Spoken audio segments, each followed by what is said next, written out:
We're not going to do anything with that. Medicare, Medicaid, none of that stuff is going to be touched. We're not cutting Medicaid. We're not changing Medicaid. Here's what I want on Medicaid. We're not touching anything. Just as I promised, there will be no cuts. There won't be read my lips anymore. We're not going to touch it. It's about to go down. Michael Sean and the Takeover Legend Morning Show is back Monday through Friday, 7 a.m. to 9 a.m. Michael Sean, that's me. Jay Black, Sexy Mo, C-Chung, and celebrity guests that you get nowhere else. That's right, but here on Michael Sean and the Takeover Legends. Go to our YouTube page, Michael Sean and the Takeover Legends, and check the exclusive situation all the way out. Or catch it live. Get your comments on Monday through Friday, 7 a.m. to 9 a.m. Michael Sean and the Takeover Legends are back. Michael Sean and the Takeover Legends, where the truth hurts, but also makes you laugh. Baby, tap in. We the worst records, baby. We about to create a perfectly horrible song. Y'all know I didn't exist. And now all I wear is tight shirts, tight shirts, tight shirts, tight shirts, tight shirts. Yes, I do. Michael Sean wears tight shirts. I wear tight shirts because I'm working out some. And if I wear the right size, you won't see none of my little cuts in my arms or whatever. Short sleeve tight shirts in any type of weather. People talking trans when they see me in the street. Your shirt's so tight, we can see your heartbeat. Man, clown me if you want, I'm sticking to my guns. And when December comes, it's gonna be fun. You can crack jokes and treat me like a jerk, but one day you'll see my six-pack right through my shirt. And even if I wanted to, I just can't stop. I just might rock an Ezekiel crop top. Whoa. What? Did I take it too far? What? Yes. Whatever. Tight shirts in the morning at work and when I grieve. I even wear tight pajama tops when I sleep. Tight shirts. Tight shirts. Tight shirts. Come on. Tight shirts. Come on. Tight shirts. Come on. Tight shirts. Every day. Tight shirts. Tight shirts, tight shirts, tight shirts, tight shirts, Michael Sean and We the Worst Records, Pluto, Aristotle, and P Skills have just destroyed or created another perfectly horrible song. Yeah. All right. Touch that. I don't need that to get all crazy. All right, y'all. Good morning. July 2nd. Man, that's not bothering me. Damn. What?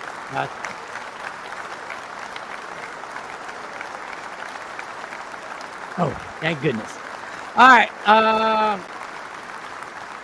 Let's get it started. Good morning. Good morning. Good morning. Good morning. Good morning. Let me get to these good mornings and we can get this show popping. Wait till the usual suspects gather on. And Coco was the first up. What up, Coco? Well, yeah, we got to talk about Philly today. And nothing to do with the cops. We got to talk about Philly. This is a lot. There's a lot going on in the city formerly known as the city of brotherly love. What up, Legs? Legs is back on the road. Miss Parker was really good. Hello, KT. What's going on? LaShawn, good morning, good morning, good morning. She is present. Classroom is present. Feel us to be on here in 5 minutes. Ash, what's going on? Good morning, good morning. Jay Blizzy, what the hell? We ain't even have to text Jay Blizzy today. What is going on? Jay Black, Jay Blizzy said, you know what? He said, I'm going to be up in here. This is on time for Jay Black. This is. I'm not always here when you call. That's what Shanti said. But I'm always. She always there when Nelly call. She always there when Nelly call, boy. She always there, boy. She tried to fight it. She tried to stay away. Who was first? Cypher was first this morning. What up, Cypher? Yeah, I already got Cypher. I got like the first 5 people. So I got Coco. We got to talk about Philly. Boy. Y'all going through it out there. Yeah. Tell you what I'm not doing is crossing that bridge to go visit nothing. What do you mean? You're not coming over Philly? No. Whole lot going on over there. Nah. Y'all got trash all over the streets and y'all, no. I'm good.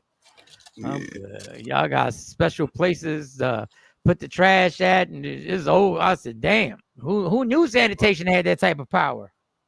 Well, yeah, who gonna get your trash? Who gonna check me, boo? Like you need Jesus. sanitation. Yeah, I guess you'll talk about that. I saw a little hustle somebody got that we know.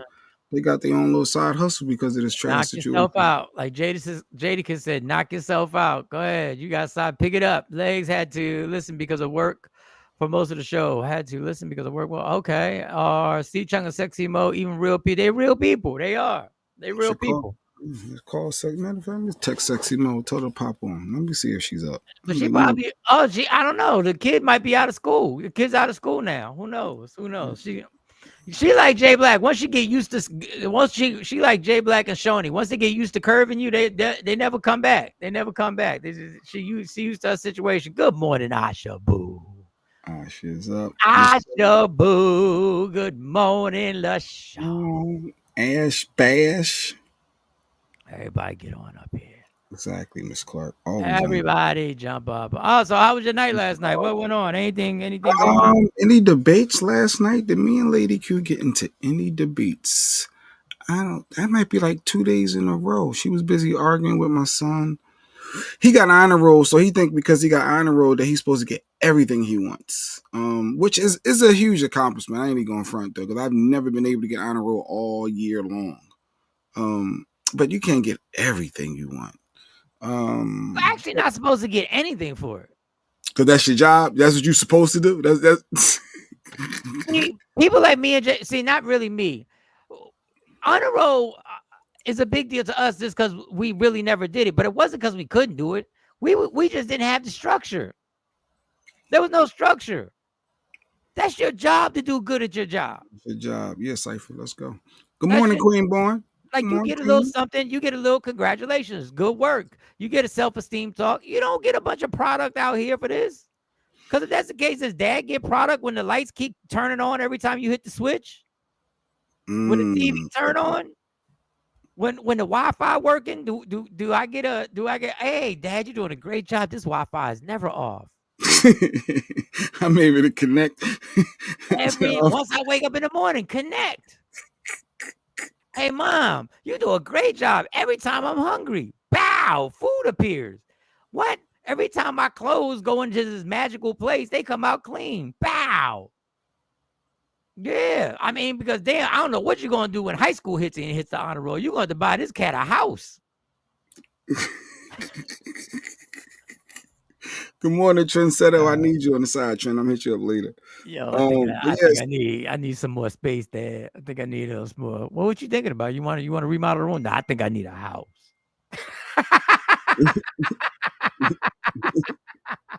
Yeah. I think I need a condo, yo.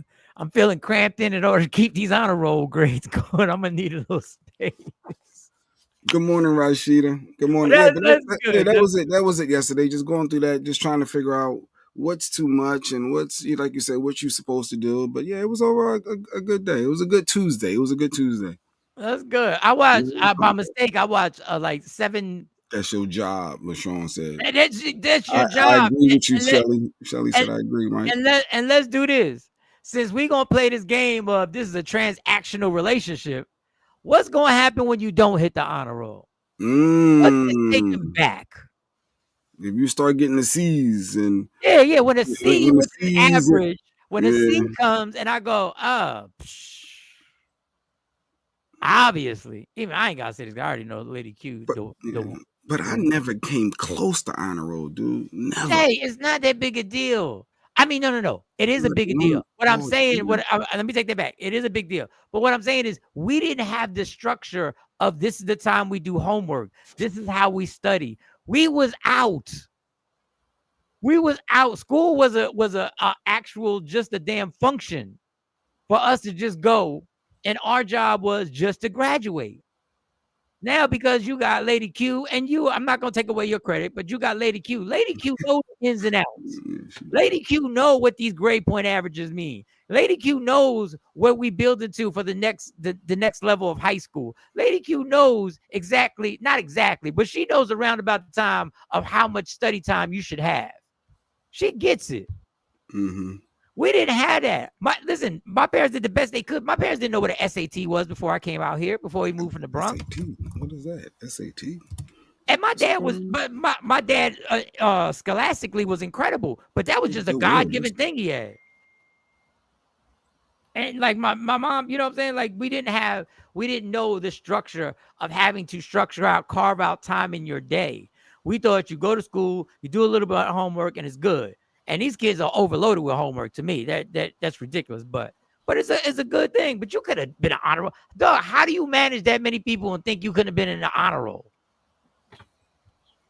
Yeah. Like how are you able to control budgets and be able to control stuff like that and programs and dealing with this and dealing with that and leading conferences and all that? Yeah, I looked at 75 like a ghetto. It was a ghetto B. Hey, I'll take 75, man. I'll take a D. Didn't I graduate? I got that same diploma you got, homie. What up, Mr. Fry? But no, we don't. We do want to encourage people to be above average. You do want to be at that top tier. That is dope. You know what I mean? You will start that job off making more money with that degree if you have it versus not. Not to say you can't get there. Yeah, but when we were in school, we didn't even we weren't. It wasn't emphasized for some of us that college was the next step. So it was a different. Sean said C's would get stuff taken away. She said, Steve, they might lose our cell phones. You might lose your weekend privileges if you come home with a C in her house. Her parents wasn't playing that. Well, my thing is, let's figure out why you got the C. That's another thing. Oh, I thought it worked.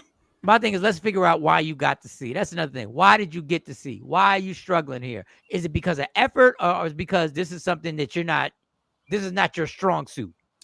Well, we have someone that has doctorate's degree, multiple master's degrees. And he worked for me. So look at that. Good morning, Dr. Smith. Did he ever get C's? Did you ever get C's growing up? I said it in my rap. I said I was young, learning from Michael Sean.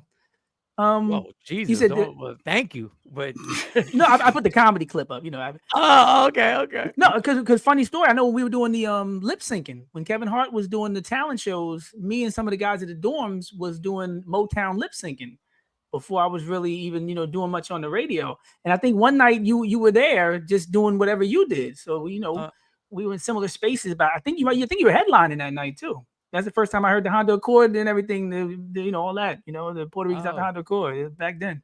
Well, that's funny. I forgot about that joke. Mr. Fry I know rappers do that a lot. Rappers will get to a level and act like other rappers were never above them or they didn't learn from them. And I always resented that. Oh, yeah. That's the one thing I don't like about even when Meek Mills influenced me. When Meek went to Cassidy, I was like, I was in Philly. Like I remember when it was Cassidy. We was on the I'm a Hustler remix shoot. Everybody, it was. I remember Meek was a Cassidy fan, like all of us. So when he started going at him, it was a little bit of like you wasn't all that, or I wasn't really on you. So no, I was not on the radio, and Mike was headlining, doing Comic View, and shutting down the Laugh House, and he helped put me on. And Jay Black let me sleep on the floor, in the studio when I was getting locked up. I stopped getting locked up.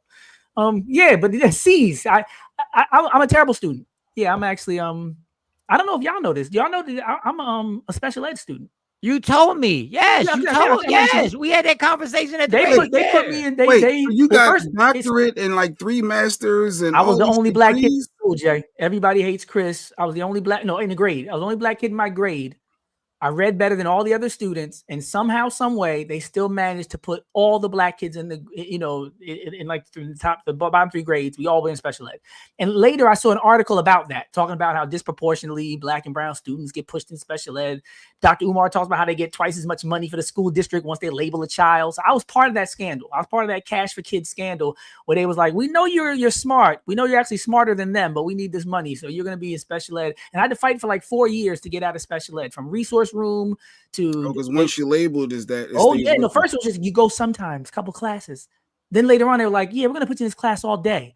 I came home to my mom like, yo, what the hell's going on? I'm in class with 5 people. I'm smarter than this kid in class. I'm in class with 5 people. Literally, they had me in class with 5 people for at least 2 years. Everybody else was changing classes. I was looking through the glass like a prisoner. And I would come home and be like, what happened? What's going on? My mom was like, yeah, I had to meet with them. They said you got to take a test and all this stuff. Yeah, I had to fight to get out of special ed. So I was in resource room for at least 2 years. I was in self-contained when they just leave you in one room, sometimes in the basement, right? Short bus status. Then I think by 8th grade, I got out. 8th or 9th grade, I got out. And even then, it was like gradual. They still checked on me. So no, I wasn't getting good grades. They checked on me. No, make sure he all right. But it's just learning the structure and the game of education. It's learning the game. He was finger painting, Randy Rick said. Real talk, there were people in my class that couldn't read. They were like, and I'm sitting next to them like, wait, how'd I get here? No, I graduated 89. So my class was, when I was in school, was the first go around with this PSAT thing, right? The PSAT. Mm-hmm. Okay. Mm-hmm. So I didn't know that this was a prep test for the SATs, right? It was like, you know. Oh, definitely is. Yeah. So when they brought me in, but think about this. I guess it was my freshman year in Kennedy High School. They said, we're taking these tests. They gave an explanation. Was I listening? No. I basically was like, so my only question was, when we're done the test, we get to leave. This is during the school day. So I took the test. I didn't know what ramifications. I didn't know what ramifications this had. During the math, I blew by the whole thing. So think of the dynamic I had. Mm-hmm. They put me in a special math class from that test. Yeah, they saw the score. They said, and they put me. Now I'm in one of your classes, the class that you're in. Don't call it my class, Mike. I ain't trying to be a spokesperson for the joint. I was on them fearless joints. You know, the fearless joint only got like 5 people. I was on the fearless. Yeah, I was on that fearless. Yeah, on the fearless track. Yeah, we on the, you know. I was on a Smitty course. I was on a Smitty 101. No. CC spot run, you know. So I was in this back classroom, but I ain't stay there like multiple classes. I was in this back classroom with like 5 other people. And I was like, what is this? It wasn't even technically a classroom. It was like an arts class that got transformed, that we used the seats and turned it into a classroom. But think about this. Because of the test, they put me in there, and then they put me in college prep English. So I went from college prep English to going to the back of the dungeon, but I didn't know. Yeah. Like nobody knew, and we didn't know. We from the Bronx to elementary school to basically all of a sudden they throwing these pieces. So what I'm saying is, when you have parents, like I honestly, this is one of my, I don't say regrets, but something I would do differently.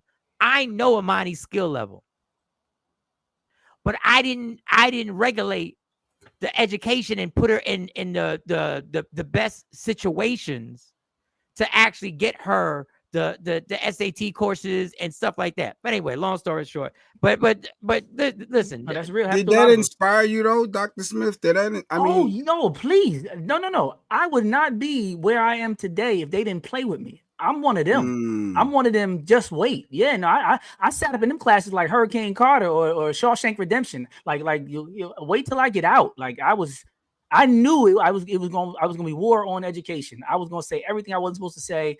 They were going to kill me to stop me because they played with me and had me locked in them. So that motivated you to want to get all these damn degrees. It broke most people. I'm sure most of my classmates are in jail. But yeah, but for me, I responded different. I was like, one time I actually had I tried to avoid a fight.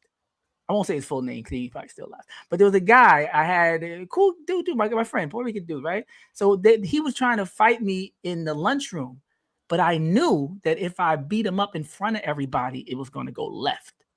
So I like grabbed him and was like, chill. And I like pushed him back on the table. Now, you know, kids in the class, they don't care. They can make fun of anything. You want to hear the ooze. The whole half of the day, they was like, shut up. That's why Aaron pushed you into the gravy. Talking about, that's why Aaron had you head in the mashed potatoes. That's all it is. You ain't do that with Aaron. Gripped you up. Yeah, on it. All day making that sound. Yo, I wasn't saying nothing. I'm like, nah, go ahead. Like, I don't want, there's nothing to fight about. It's over. Yo, by the time we playing a little caroms, a little checkers you hit with the pool stick, right? You know, back in the day. And we playing that at the end of the day, because, you know, when you special, they let you play games for doing a little bit of work because they don't want you to riot, right? So we did like one assignment, and they gave us like an hour of playtime. So I'm thinking everything's cool. Somebody makes the noise, and the dude just snaps, takes the pool stick, cracks me upside the head to the white meat. I didn't say, I wasn't egging it on. They were still going. I'm just playing. I'm like, they bugging. He said they gonna stop clowning me. Yes, they got him to the point. He didn't say want to fight. He just took his stick. Bow. I start throwing chairs. Teacher trying to catch chairs in the middle. I kid you not. They sat us down. There's like the school day is almost over. Mind you, I'm here. I'm leaking. I'm trying to, I'm patched up, right? I get on the bus. My mom opens the door and she like almost passes out. I'm like, it's cool, Mom. I just had a fight. She pulls the thing away. She says, "You got to go to the hospital." I get to the hospital. Like, yeah, you need stitches. Like, why they send you home? And I look at my mom like, this damn class. In the class, it was normal. In a regular situation, they'd have been like, this is everybody suspended and you got to go to the hospital. True. In that class, they was like, yo, here's the napkin. Wow. Got on the bus and went home. My head split to the white meat. Had to get like 2 or 3 stitches. But yeah, that's part of why I go hard. I'm still getting more degrees. Yeah.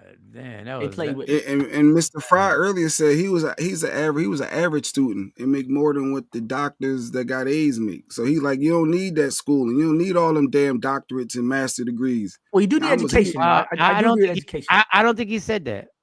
I think he was flexing. I think he was flexing like, dog. I don't think he said you don't need all. I just think he don't need all that. He said, I think he did well. I just think he did well. He make more money than inside those. Oh yeah, that happens. Yeah, I know some plumbers and I know some cops with the overtime. They said there's a cop getting like $250,000 in New York right now. He get like 160,000 in overtime. So I mean, he's just standing around most of the time. But yeah, people get money.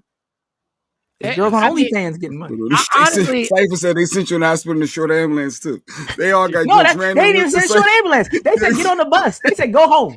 They sent him home. Let your mom handle that. They sent him home busted up. I hope she's a nurse. You got that. Go ahead. This guy could have got infected, lost an eye. Could have caught something. And I was on the bus like this. Keep stopping the bleeding. Going home.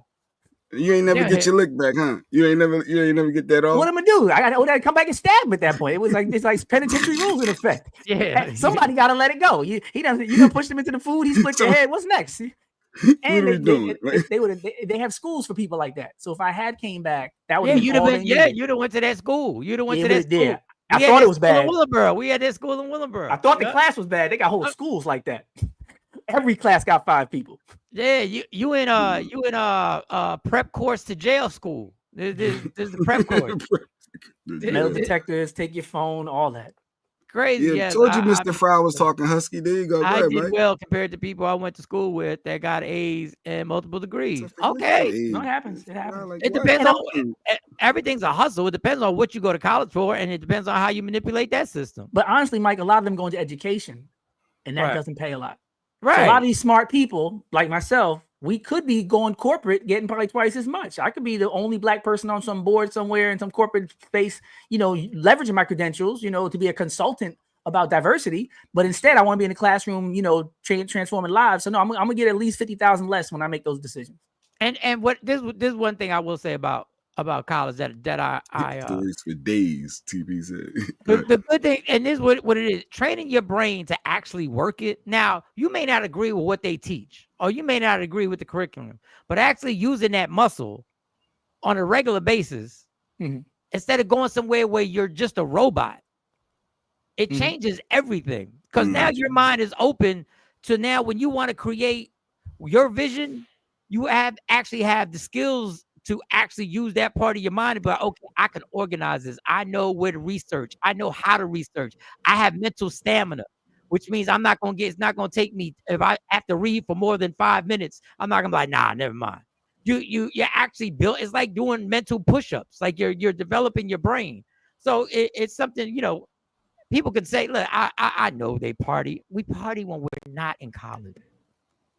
While dudes was partying in college, I was partying the same years. Oh yeah. If you 19 years old, 20 years old, you partying wherever you at. People in jail partying at that age, they find a way.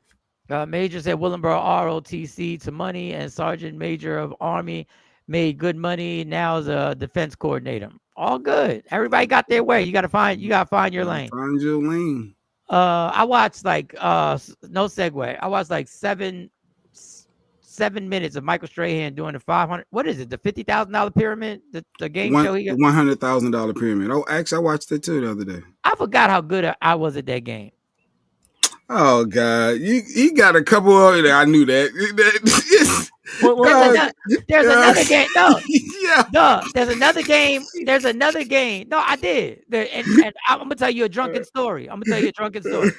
There's a game. What's the game where you have the word? And these are the words that you can't use. Taboo. Drunken, slurry, stupid. I would beat everybody. I don't know why. I don't know what it is that I can give clues to people and I can get you to go where I want you to go. I don't know why. So now Because we you're probably not overthinking it. You're probably just flowing with it. Yeah, I just go, and they go like, "Oh shit, I got it." Next thing you know, it'll be taboo, and I take another shot. Bow. And then a $100,000 pyramid is sort of like taboo. Well, it basically is taboo. 25 words or less. It's like all of them. There's certain words you can't use any words part of the. You can't use any words that are part of the clue. Junk and taboo. And since the listener said I got stories for days, funny story, Mike. My mom was on that show and won money when it was the $25,000 pyramid way back in the day. What is going on with your family? How do Yo, before we was ever on a game show with Jamie Foxx, my mom had started the trend. My mom was on the 25. It was the 20. It might have been 20. Might have been 425. It was like 20 or 25. It might have been a $20,000 pyramid. Dog. My mom was on with a black dude from Barney Miller, the cop show Barney Miller. Yes. I know. The black dude with the mustache and the fro. Yes. And they said that she would have won more, but he was a celebrity. He was taking it light. He wasn't trying to win as much, but my mom was locked in focus. My mom won some money, and that's how we end up taking like our first big trip when I was younger to Disneyland. That is crazy story. So years later, me and my brother is on the game show. Now they did it hit us like, Fox, yo. For those who don't know, he won the Jamie Foxx, Beat Shazam. Beat Shazam. Fearless and his brother was on there, and they beat Shazam and got the $1 million. That's Skip Gates when he be tracing people's ancestry. They'd be like, yeah, your dad, your great grandfather was in radio, Mike. And he'd be like, yo, I never met him. That's crazy.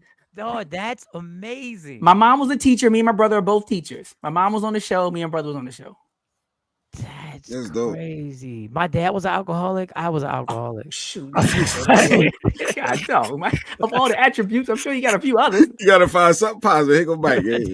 Yeah, Ron Glass. That's the actor's name back yes, Ron Glass. Was on the show. And I tried to find the show because they got a lot of archived episodes online. That one's just not on there. Because Ron Glass was on the show like 4 times. So I was seeing Ron Glass like, oh, I think I found it. And he was just on there a bunch of times. But Barney Miller back in the day had an episode where the dude broke down the Illuminati. I remember I saw that clip. I didn't see it live, but I saw the clip. I used to watch Barney. I don't know why I used to watch old ass shows back when I was too young. I was like 6, 7 years old watching Barney Miller.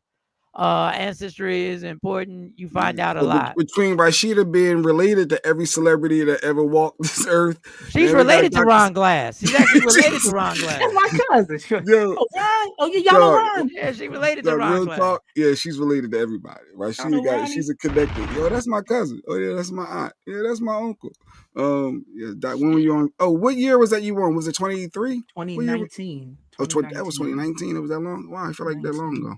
Oh, that's when 2019. Definitely. I remember watching it. I remember we were all watching it. Like it was before COVID. COVID's 2020. Yeah.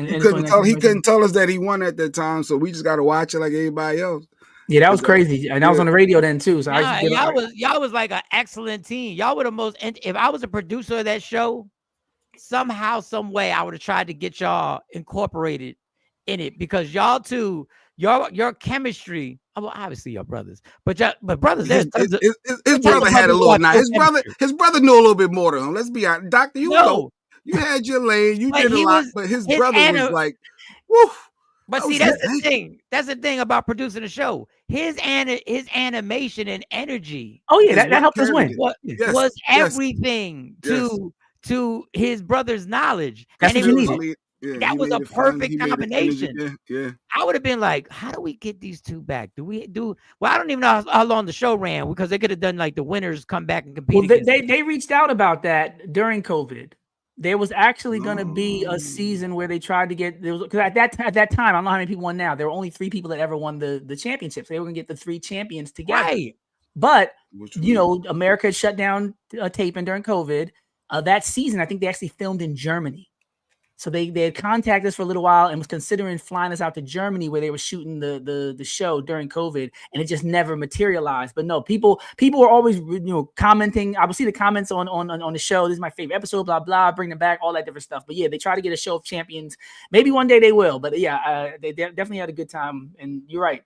The fact that it takes like 3.5 hours to tape it, right? And the way that you view it in those 20 minutes had that kind of energy and chemistry. Yeah, usually people get a little tired after all that, but no, we kept the energy up. Plus, but that comes from us doing the show for 3-4 hours all the time. That's what I was going to say. Your entertainment-wise, it was there. Oh, no, my brother knows if he picked anybody else, he wouldn't have won. Other people are like, yeah, he got all the answers. My brother is totally clear. Anybody else he picked. First of all, we didn't have a point on the board for the first 40. I know. I was like, yo, you making us look bad. Come on, Doc. I was watching. And Jay would have said it out loud to my brother. My brother would have been crushed. My brother would have got another answer right. He'd be like, come on, man, I thought you knew stuff. My brother would have been like this, coming back from break. Not motivated no more. Because you can see me during going to commercial one time. I'm saying to him, great advice. You never give up, blah, blah, blah. They had my mic on when I'm giving him a pep talk during one of the commercial breaks. And I'm like, never give up and always keep your focus. And you got this, bro. Like, that's what you got to do. That's what people don't understand. Positive reinforcement is everything. Positive reinforcement is you got to understand, people try and take it for granted being somebody's cheerleader. Listen, being somebody's positive, call it a cheerleader, being somebody's positive reinforcement. Positive words change how you feel and think. It changes. And it changes your potential. All the time. You get more power now. You're like, oh, I can do it. Yes. I feel it. That's all you need is somebody who you trust to say, yo, you got this. You're good. Yeah, the dude that was producing the show actually did that, Jay. He walked up to us because at first they're like, when you get a chance, make sure you tell Jamie your story. Mention what you do, and you said you rap and different stuff, right? So by the third or fourth break, Mike, I'm telling you, we're like almost 2 hours into the taping now. We got 0 points. Everybody else got points. The dude who's like our personal handler, black dude, he looks so ashamed. He looks just like Jay said. He looked like he was ashamed. He probably was one to help us get on the show. He comes up with his earpiece. He goes, whatever Jamie says, just tell your story. Like basically y'all going home. So this is it for y'all. There y'all go. Season 3 of y'all. Yeah, he's like, don't worry what Jamie says. When Jamie talks to you, just tell your story because you're about to be put off the show. Then that's the same break where Jamie says somebody's gonna go home and points to us and everything before we had the because you ain't had no damn points, yo. Yo, I'm telling you, when the producer thinks you're gonna lose and the host thinks you're about to go home, you gotta look your brother in the eye and be like, we're not only not going home, we're gonna win. Like I had to put the type of battery in his back. Like, yo, they don't even know who they're playing with. Exactly. And he took it. He ran with the battery. He started answering Shania Twain questions and all that and shocking the world. And I knew once he surprised them, I knew that me jumping around was going to throw the other team off their game. So once I started dancing and getting the crowd on our side, I said, play a little bit. See if you can play a little bit of it. Which anyone that one right there. That's like the $1 million question. I think they all put the last question. This one with the 1.35 minutes. It don't matter either one. It don't matter. No, the 340 is the question where he actually won. Okay, all right, 340. Right, we ain't getting monetized right now anyway, right? Wait, they gonna zap us for that? No, you probably can't monetize it on YouTube, I guess. Nobody thought you'd be here. I was like, they started 0. It was bad, even in some of the categories I thought you some crispy cameras on that show. Didn't, but now look at you. You have $189,000. You can walk out of here right now, or you play one more song. If you get that song correct, you will win. How much? $1 million. However, if you get it wrong, you go down to half your bank, which is $90,000. Yeah, Mike wouldn't have did it. Mike would have scared money. So what's it gonna be? You would take the money.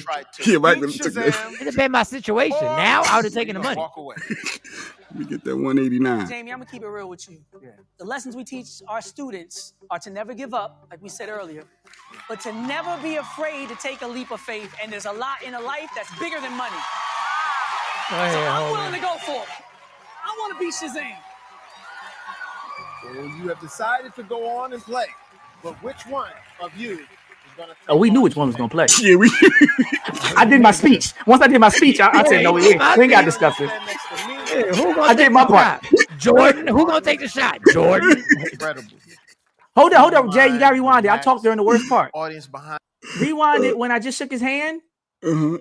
Because my brother actually used that still for his profile pic for almost a year. Because that's the moment where the battery was fully activated. When I shake his hand before I leave him, you pumped that was it. That's all. I know. I said to him, "You got this, bro," and he started smiling. You stand next to me. You got this, bro. You hear it? Watch him. Yeah, that smile like look at him. Incredible. I sure do, bitch. The last Yep. Activated. They understand what you need right now. This will change your life. The category is the 90s.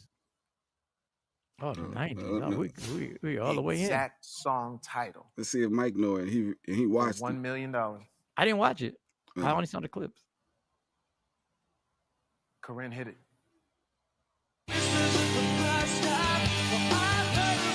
Mike don't know that. Mike don't have a clue. Do you, Mike? I went to a white high school. You know. Why are you talking? He said, why you putting it on me? Correct Why you song putting it title. on me? Found out about you. Found out about you. That much fuse, so close. He said, found out about. Oh, he think. Oh, it may be I found out about you. How do you feel about that answer? I don't know, because it could be I found out about you. Aaron, how do you feel? I feel good. I got faith. I got faith.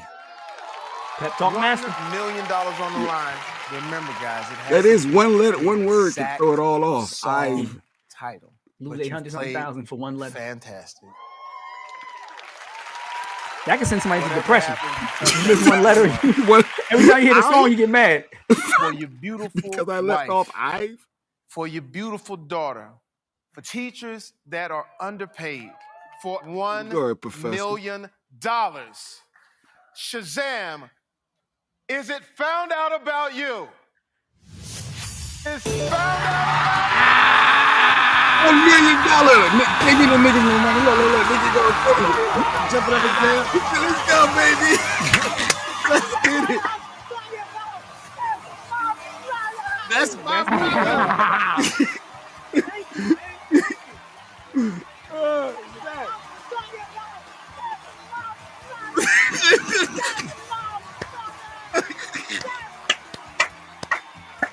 That's my brother. That's my brother. Oh, you a miss. Yeah, he needs somebody to celebrate you. Yo, I forgot. It's been so long since I watched it. Well, we just played it for you, LaShawn. Let me get Oh man, yeah, I saw that episode. It was very entertaining. Eye of the Tiger. There is no tomorrow. There's no tomorrow. Yeah. Yep, Mike, I just said that. What? What? Wait, you're a millionaire? You hold 40 bucks. Nah, I live in North Philly. I ain't got nothing. He said I live in North Philly. You know, the No, but my brother was talking one day. He said, you know, if we had got one more wrong, we would have been off the show. So we had the greatest mathematically possible comeback in the history of the show. We went the longest without having any points that you could have without being dismissed from the show. Yeah, because we were the furthest back, and we were the only people that won the whole thing at all. So that's why people say, even despite our personalities, they're like, "Yo, that was the best show ever," because you came from the back and won the whole thing. Wow. Yeah. Damn. You still got that part in your hair for a Nah, y'all wildin'. They are fine today. The comments, that's why I don't be feeling bad for you. They got the jokes. Yeah, you tell our listeners, hey, I was special ed. They be like, short ambulance. Short ambulance. Finger painting in 6th grade. Head crack. They rolling dice on Fearlessly. Oh God. This man is sharing. That's all you got, Coco. That's it. You know what I mean? That's why you gotta heal so you can laugh with him. You know, Your brother look like Bill Cosby. Here you go. They used to tell me that. They used to tell me I look like a young Bill Cosby when I was growing up. They used to tell me that when Picture Pages was out when I was a kid. Coco, if you don't shut your ass up and leave us alone. Oh, shoot. That's his profile pic. It's like Shut your ass up. You can't say nothing to nobody. You can't say nothing to nobody putting your 2 fingers on your lip, talking about taking a picture and doing it on purpose. That's looks like a Timu Donnell Jones. Where I don't want to be. Look at you. Look Where at I don't you. want to be. Little Tubi R&B star. You don't take your ass and go ahead and try to come at people. He do soundtracks for Tubi movies. Hey, go find your wife. Leave us alone. Go. All right, back to the love. TP said, yeah, I felt like I was there with you, Dr. Smith. She felt the love. Shelly giving you the hand clap. Yo, my dad said they was going off for him because he, you know, he a proud dad. So he said he hyped everybody up to watch the show. So he was talking about how rough it was. He was like, yo, watch my sons. He said a half hour in, we ain't had no points. He said they was going. It was embarrassing. Yeah, I know. Me and Lady Q was watching it. I thought you said they was smart. He was. He knew stuff. Black people, they're on TV rocking, and y'all ain't. They don't even let you lose, Mike. Y'all ain't shit. Y'all are home, not knowing any answers. Somebody told me they turned it off. Somebody told me they found out we won later because they rocked with like for 20 minutes. And once we missed the Motown jump, once we got the black answer wrong, they was like, "Oh, no, I'm done with this. I can't with them." I'm the African American Studies professor, rapping professor. You know, Motown, you get a Motown song wrong. I kept telling Jamie I need to get my black card back. And he was like, yo. You got Definitely got that joint wrong. You got Motown wrong all over Philly. What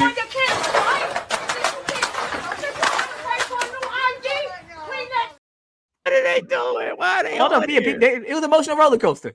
Yeah, she said you had Kirsten tearing up. She when you was like, that's my, you was showing, I felt the energy. Yo, I mean, somebody said you just you won got $1 one for million. your brother, what you want for gonna jump- yourself. You got one for your brother, what you want for yourself. Not you can't have no bitter jealousy in you. If you trying to win, you trying to come up. That's what you should really want for the other person. Y'all both won, and y'all both was the that team, part so too. It both ain't like he got the bread. money and I'm just in the stand y'all steering. both got it. Yeah. Y'all both got it. So yeah, that comeback was great. No, he definitely Rain Man that situation. And anybody, that person who turned off the TV, fuck you. The person who turned off the TV. What are you talking about? Unless it's somebody close to you. Really. No, they're not that close, but they was honest. They was like, nah, I couldn't do it. I gave up. No, what are we doing? But this thing, Mike, people will give up and they'll be like, yo, you better man than me. Like, more power to you. Like, they basically why they were saying it was they was admitting I couldn't have done it. They were basically saying I couldn't even watch you lose like that.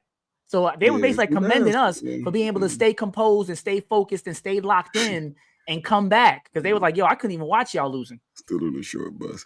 No, he's a professor with doctorates. He teaches at Temple. Stop that, Mr. Fry. No, he good. No, I'll be on the short bus now. You know, with my degrees and my million. I'll be on the short bus. It's a representation of what life's about.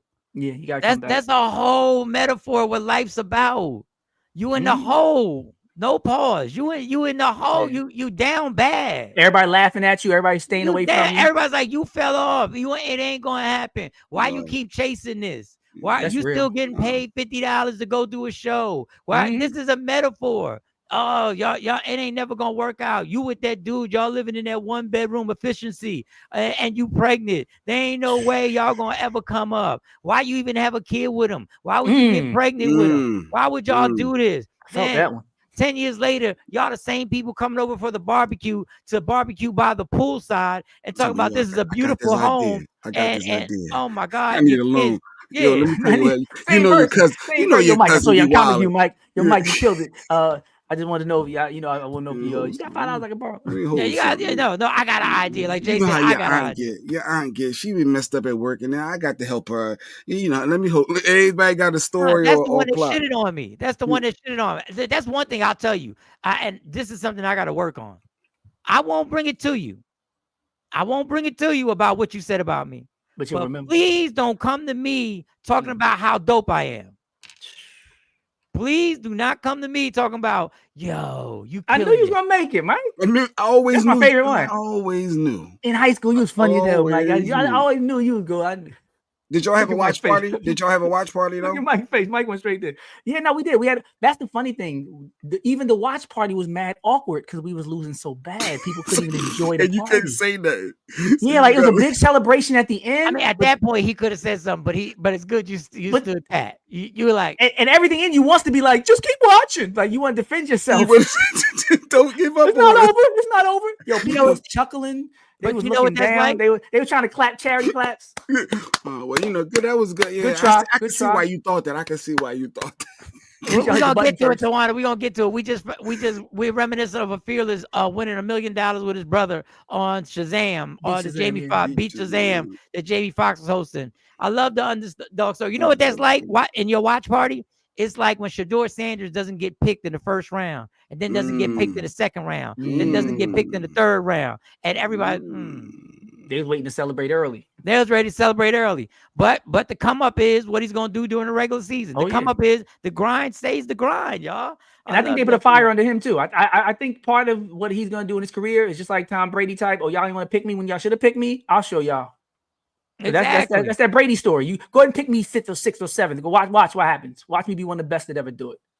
Because Brady definitely wasn't the first, second, and third round pick. No, he definitely was not. What we gonna start off with? What you got? I started the show. You didn't see it. I started the show with the compilation album of Trump's lies. Real quick, let me just give the. We're not going to do anything with that. Medicare, Medicaid.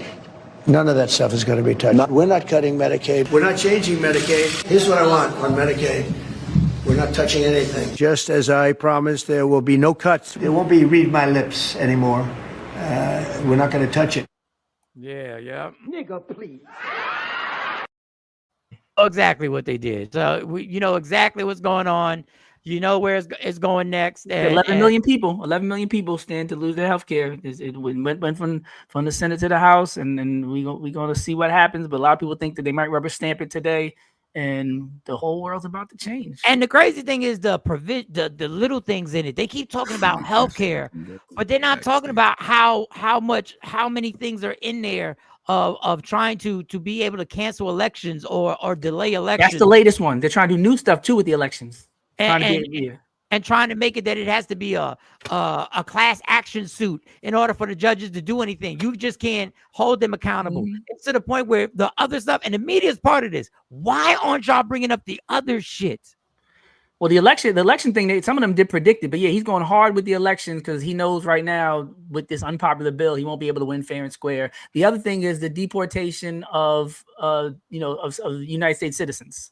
So they're going to have, a whole nother level of people where it's like, yes, the way they wrote it up was, if you are involved in gangs, if you're involved in crime, even though you've been naturalized, we can denaturalize you. So they're going to have this whole category of denaturalized citizenship. But in the wording, it's like a 4-page memo that they wrote. And the 4th page basically says, and anything else that we deem necessary to investigate. Like, so it's really vague and open where it's like, if they feel like kicking you out the country, even if you're a citizen, they're trying to make it so they can get you out of here. So yeah, the voting and the citizenship thing is coming right behind all this other stuff. But even in Philly, I don't know if y'all know what happened in Philly.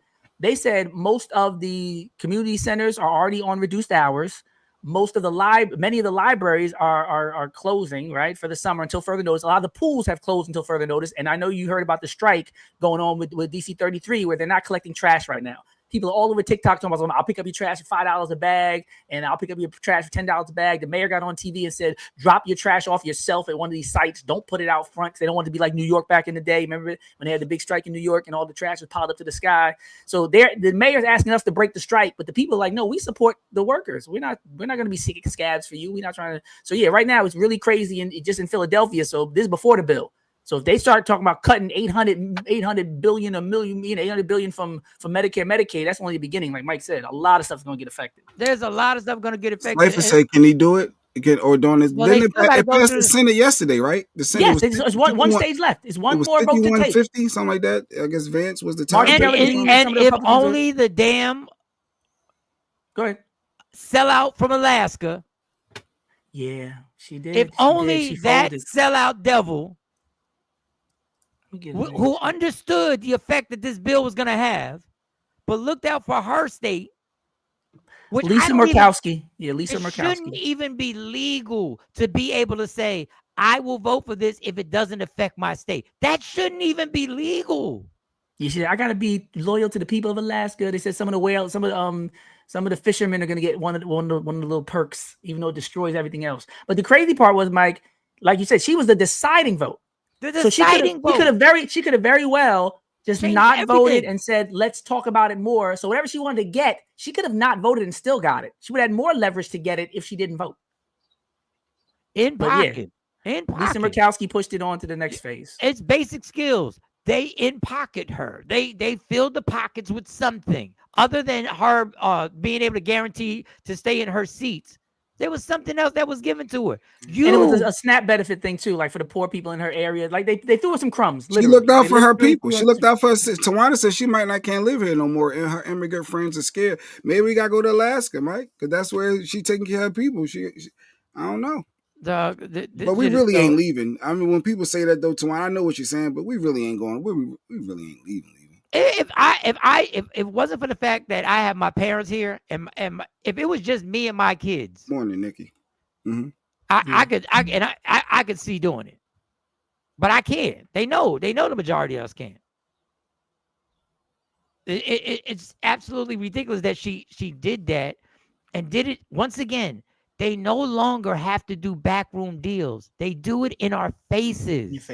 Well, on Monday, the Republicans made an amendment, and they made a special amendment for, it was Hawaii and Alaska, and it was for their benefits, for their food benefits, because they knew that as it was written, they might have trouble passing it. So before they even got to the vote, they, like you said, right in your face, they was like, yo, Hawaii and Alaska, we're going to protect your SNAP benefits and all that. shout out to Lisa Murkowski type energy, right? So they did that purposely, and even people writing articles about it on Monday, like, oh, they signaling to Hawaii and Alaska to try to get them, and she caught the vibes, and she knew what it was. She was like, I see what it was. This is what we need. You want my vote? This is what I need for my people. You're like, I see y'all good looking out. I got y'all on this vote. And let's be clear, when a president stands in the swamp and says we're building alligator Alcatraz, and says the reason why we're doing it is, the alligators are eating them. We're building concentration camps. I don't care who gets offended. That's what you're building. And you know what they're doing purposely also, Mike? I want to make sure I can say this clearly. They didn't just give a handout for Hawaii and Alaska. They provided an exemption. Which means F everybody else. This musical chairs now. Turn these states against each other. So that's why it really gets grimy and dirty. So all the other states are like, yo, we're about to be made for the first time. States are going to be made to pay into and supplement SNAP benefits. The state's going to be responsible for paying. You want poor people to eat? You pay them, right? Hawaii and Alaska took that usually backdoor devil's deal and was like, yo, give us a couple years to figure it out. Let me get reelected in the meantime in the midterms, right? So protect my seat and let my people, get eased into it.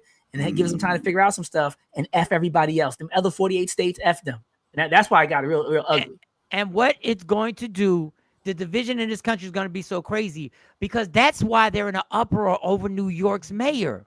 They're in an uproar because they know these class action suits to get these judges activated can be activated by a mayor to get an entire city to get involved. And you will start having to live in certain cities and certain states to have your rights protected. And those, especially New York, though, it's not just a regular state. No, it's New York. $3 trillion economy type. Yeah, like it's when New you're York. the mayor of New York, this is a big deal. And all you red states, once again, I'm going to explain to you how you're getting played. Your representative is not going to stand up for you. He or she is going to go along with the flow. And you poor white people who think that you were voting for somebody who gave a damn about you. Is about to, no pause, suck you dry. Well, we got Fetterman here. I know we ain't got nothing. I know that Fetterman is he the one that wore the Israel flag on his back, when they was doing. So I know he's not thinking about us. He probably just trying to bomb Iran. That's all he's probably trying to do right now. Triple political violence. I'm getting calls from political protection services from politicians now. And yes, and well, that's what it is. That's where we at right now. And the division is going to be so crazy that we are going to be so insulated that people aren't going to visit other cities, depending on what state that city is in. Well, we've been like that for a long time with Mississippi for black people. Facts like on some facts. Like if you're not from there and all that, you don't just be going. You ain't going to Mississippi. Yeah, my cousin moved to Mississippi to go to school. I just see him at the graduation. And you know what the saddest thing about Mississippi? And I've said this story a billion times. When we performed in Hattiesburg, Mississippi, I met the most direct racism I've ever met in my life. But the people who came to see us on that college campus, wherever it was, treated us like we were kings and were the most beautiful people I've ever met in my life. And that was the first time I went to the yard. That's the first time I was exposed to anything like that. They said, whatever you need, we got you. Thank you for just being here. Wow. Just for making the trip. And it was me and Michael. Yeah, it was me and Michael Blackson and another comedian. Was it Ronnie Long? I don't know if Ronnie made that one. Think about it. Michael Blackson was being the African in Mississippi. That is funny. Michael Blackson of all people. Between me and you, I ain't gonna tell you I had to go back on stage and say that. But okay. He had a rough night. He couldn't get. I mean, just think, you're gonna be. This is in the 90s. This is this is 97, 98. I'm working for a politician now, and he said, honestly, he is terrified. All right. Well, one person said, well, I shouldn't say this. I don't want to be an alarmist, but I do want the listeners to understand, because I know even in terms of my community, a lot of black people are like, we sitting this one out and the other people protest and all that. That's a different situation than what we're talking about today when it comes to this bill. The impacts on FEMA people are predicting, because even recently, you know, the states he doesn't like and has a vendetta against, he hasn't been sending the necessary support. Happened in California, happened a few times where it's like, you know, they had to fight for the money and they were slow rolling all this support. But even for the first 100 days, slow rolling FEMA for wildfires. People had tents next to their house when the roof was blown off, waiting for Trump, right? Some Katrina type stuff, even for rich white people. People are predicting now, after this bill is passed, if your city is on fire, it's going to be on you. Like FEMA's not, the money's not there. The money's not, they're not going to be doing all the helicopters with the water when George Bush was flying over, waving. That he's saying all that is over. It's going to be more Hunger Games, Mad Max than people can imagine, because the fact that he doesn't care and the money's not there is going to compound just how critical these crises are going to become when people have blackouts and fires and floods. Okay, I'm going to be the alarmist. Black people who say they want to sit this out. Do you think they're building these detention centers and we're not going to be in them? No, I believe people are just next. Yeah. We want the immigrants. Do you believe? He want the Mexicans. Do you really believe that they're fucking with the 14th Amendment because they don't have plans? Like, listen, I'm going to say it again. Until 10 or 20 million people go to that Capitol and say, we not leaving until he's gone, I'm telling you, we cannot wait for 3 years, 3.5 years from now. Not at all. We can't wait. Well, that's the thing too. When they showed that whole thing with the alligators and the snakes, the whole Florida thing, that's the template. So even if you do get to stay, you ain't gonna stay the way you think you're gonna stay. You might stay as the new, you know, the slave labor, because you know the 13th Amendment says that you can't have people enslaved unless they commit a crime. After you commit a crime, they can enslave you legally, according to, you know, the Constitution and the Bill of Rights. They're allowed to enslave you. That's the whole, you know, that documentary, the 13th. That's what it's all about. So no, they might want a labor force here. They might say, well, we're kicking all the other people out, and we need somebody to get back on these plantations and in these fields. And they'd be like, okay, start locking black people up for vagrancy and loitering again, like they did back with the black codes, criminalize normal behavior. And you're gonna be surprised. There's gonna be people who owe student loans and everything else getting swept up and locked up and getting, you know, leased out like convict leasing. So you're back on the chain. And let me write this: the Lakers and the Dodgers. Let me write that down. Lakers. Keep Lady Q's name. Lady Q, do you think, how are we going to plan off internet? Well, she was saying because you don't want people to know what you got going on. No. How are we gonna? In this society, how do we communicate off the internet? I think you got to take I've been saying this since 9/11. When they talked about those terror cells, I remember being really impressed with the strategy and the structure, because they were like, only the 3 or 4 hijackers knew each other, and they didn't know the other 5 hijackers, and they know the cells didn't even communicate with each other. So even if we do infiltrate and even if we do crush a terror cell, there's hundreds of terror cells. I was like, that's what black people need to do. Black people need to get together 4 to 6 deep and do what they got to do and shut up for life, and know that the other 4 to 6 black people, whether it's 4 or 5 families, are doing the same thing. And nobody needs to ever talk again, because when other people come to this country, they do that. They all move into a house together. Then what they call the Mexican mortgage. They were all the 30 people in the house. They were buying 6 houses in 30 years when other people only buying 1. Other people just knew the game, like Susus in Africa. You know, Africans do that with the collective economics. We just didn't know the unwritten parts. So we always had to announce everything, like the Emancipation Proclamation. We was always announcing things. But for other people, they got language barriers. They got cultural things that they just do. We need to start just doing things. We know what it is. We know what we can and can't say. We know what we're up against. Now, everybody just shut up and go do what you got to do. Stop posting everything. Stop announcing. Stop trying to get everybody together. That would be, number one, your first analogy about 9/11. That would be great if that's what really happened. What do you mean, during 9/11? Yeah, that would be great if that's what. Oh really no, happened. no, yeah, I know. I'm inside job 3,000%. Yeah, that would be great if that's what really happened. Yeah, I'm just talking about the structure of the opposition, not who did the actual event. Yeah, the story they made up. Yep, all the real 7-Elevens gone, owned by Indians. Well, listen, the Dodgers and the Lakers, for those who don't know, are owned by Saudi. The ground level, by the Saudis. They're not owned by the dude. The dude. That recent deal they just did at what? 10 billion? Got the money. He got the billion. Who does have 10 billion sitting around just to buy a team? You're right. And he bought the Dodgers and the Lakers.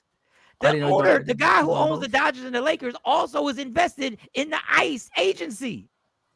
Probably Palantir too, right? Palantir. He invested millions in Palantir. And what's the other one? Dodgers and the Lakers.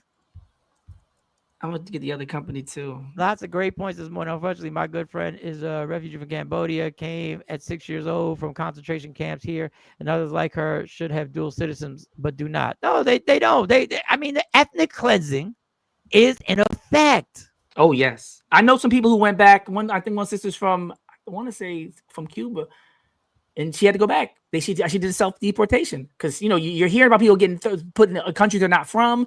And they got these rules now since the Patriot Act. The Patriot Act is when they said, since we said 9/11, they can hold you in black sites indefinitely. That's when they didn't have to have habeas corpus, is when they have to present you, right? The whole detention laws, habeas corpus means if they lock you up, they got to present you physically and they got to charge you with something. But Trump is trying to suspend habeas corpus and do like the Guantanamo Bay stuff where it's like, you don't know where your relative is. You don't know when they're going to get tried. And there's no constitutional obligation to do anything. So people just sit there for a couple of years like they did during 9/11. And people who know that are like, I'm getting the hell out of America. They're like, give me the app. And the shame of it all, Mike, is the people who are going down there to cooperate when they're getting these calls saying, come check up on your status, come do it the right way. And they're getting deported. That's the effed up part. No, some people are like, I'll do what you say. I'm coming down to the court. They're sitting in the courthouses. They're sitting in the courthouses. They're running up in the court. That's why I'm surprised people ain't shooting back. Because if I try to do everything how do you help them though? Tawana want to know what do they do, Dr. Smith? What do they do, Cambodia, Mike? But they are in jeopardy here being deported. How do we help them? I'm gonna tell you. We had an election. No, I think I said this before on the air. Chris Dorner. No, but back when Chris Dorner, the one who's the police officer, started sniping all the police officers. Colin Ferguson was on the train back in our day, early 90s, late 80s. Remember Colin Ferguson? He's a black guy who snapped on a train. He said his people at Jal being real racist to him, and he started shooting white people all over on the train. I think we've reached a fever pitch with all this deception and wearing masks and not even proving you're a real ICE agent. Somebody is going to snap. I don't know the effect it's going to have, but now if he only hits one person, they're going to use this propaganda and say this is why we do it. But if he gets about 5, usually it pauses things. I'm going to tell you, and they're going to want that. That's going to be the excuse for martial law and everything like that. But I'll tell you what's happening in New York. There's now a lawsuit against the New York Police Department because they cooperated with ICE agents to actually make the maneuver, which is against their policy. In Cali too. Cali, they were saying that too. They're saying you're not supposed to be held doing anything. But that's one thing Gavin Newsom did different than New York did. Gavin Newsom stepped in and was like, y'all still my police force and y'all not supposed to be doing anything with ICE. So he actually probably avoided some lawsuits. But yeah, New York is in trouble. So, I mean, listen, it's time. It's time. But wait. It's craving for something I want to eat. I need some cheese, tomatoes, and olives, and maybe even some meat. I need some pizza. Every time I want that pizza. I go to David's Pizza. All right, y'all. All right. Do y'all know I gotta break it up. Do you know what that's at? We know at the end. I think, Mike called him. He called. It's open, but it's just the time. The time difference is crazy because I'm about to see if we can get them on, and maybe we can get them on the show. Get David's Pizza. Sponsored by David's Pizza. We need that. Can you sponsor it? We promote you all the time, David's Pizza. All right, let's change the vibe. Let's see what. Real quick, just to let y'all know my struggle. When I'm trying to get stuff for the show, I try and get relationship stuff so it can be a little lighthearted and we can still be passionate. Right? I just want to get 1 second, Mike, real quick. My brother was all hype. He's like, he wanted to see what the show was about. Is there a link for the watchers you can send me in the private chat? I'll send it to my brother. But just J-Back, text me the link to watch the show. It just is Michael Sean and the Taker on YouTube. It's literally, let me see. Oh, it's on YouTube also. Okay. We're live on YouTube. Got you. My fault. I just really wanted to answer No, you're good. Yeah. And then he can rewind and watch us playing back the whole clip too. You can Michael Sean and Takeover Legends. Yep. Okay. So just to let y'all know the pain, and this is why this scrolling thing gets obsessive. This is why I'm just gonna give you a few minutes of what my scrolling looks like. I said, you know what? Let me share it with y'all. This is me trying to look for something about relationships. And as I'm scrolling, I'm realizing why we shouldn't take anybody's advice, including myself, because this is obsessive right here. I'm just gonna give you a few minutes of me scrolling. Just a few properly with a woman physically unless you are connecting with her emotionally. How to go from a breakup to the best relationship with your ex. Most exes will come back and chase you if you do this one thing. Most men are so simple, so the way that you treat him will always matter more than what you think you're. The sooner you know this about women, the better. Every man must understand that women will betray you. It's not a matter of if, it's just when. So ladies, you might not like what I'm about to say right now, but I need for you to listen. Ladies, stop being so defensive in your relationships. And see, that's what women don't get. You got to make sure your man is good internally because the world beat them up every day. And if somebody calling... Would you let a woman control you? Ooh. You? No, but I will let a woman have a say-so. But you won't let her control you? What you mean? If it's for the better of, if it helps better me? So you would let a woman control you? Not controlling, she can have a say-so. That is some type of control. Over you? There's a difference. She can have a say-so over you? Over, no. She can have a say-so. This is called respect. This is what I'm trying to tell you about respect. This is why shit don't get done because people don't have respect for other people's opinions. There is simply one and only one cause of a toxic attachment.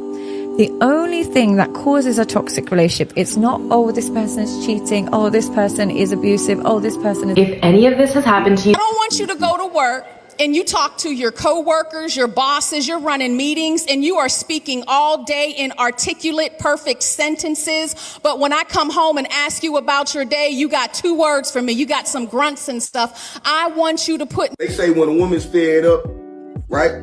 Well, men get tired too. Men tend to forget that women typically this is just scroll. This is you just scrolling. Did you know that you could get your book? You are not going to tell me that the only thing a man gets from a woman is nasty sex. How am I not going to tell you that? That drained me. Woo, right?